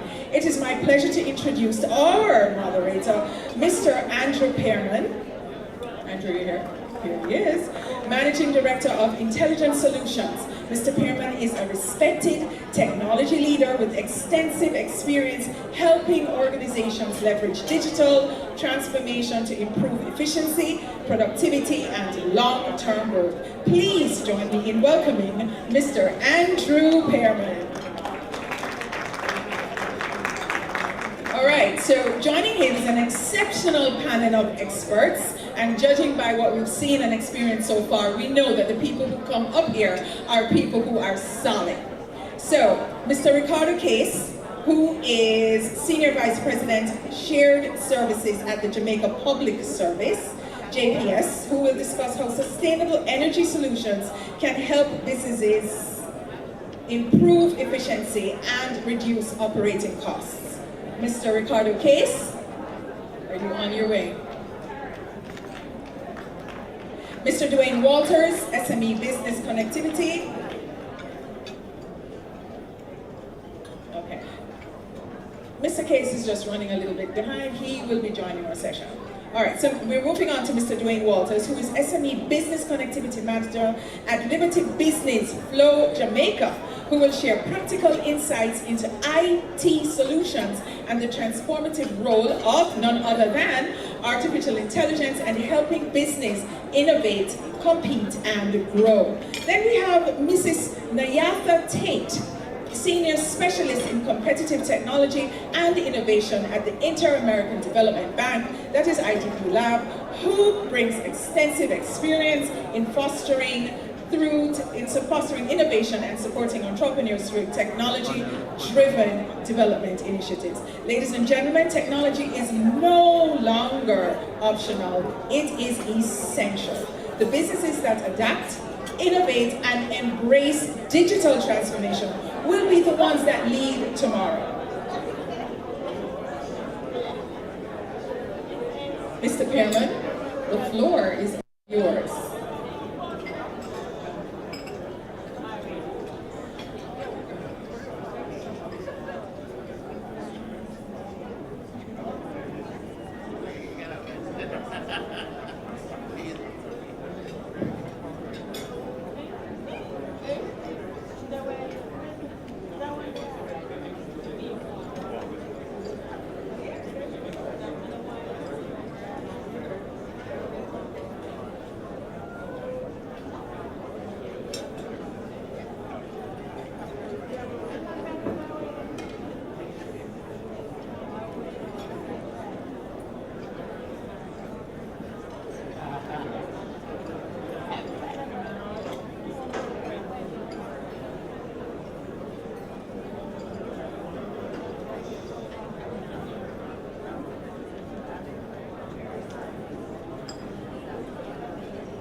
Hello, good afternoon everyone.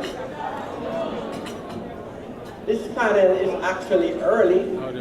We have a starting time of 2:15 and we have one more member, but I guess he'll join in shortly, but we're going to start. So, thank you Karen, and I want to say it's a pleasure to be here with you all this afternoon. And I have to start by commending the Small Business Association. I know for a fact a lot of work went into today. I know Kevin and Jackie and the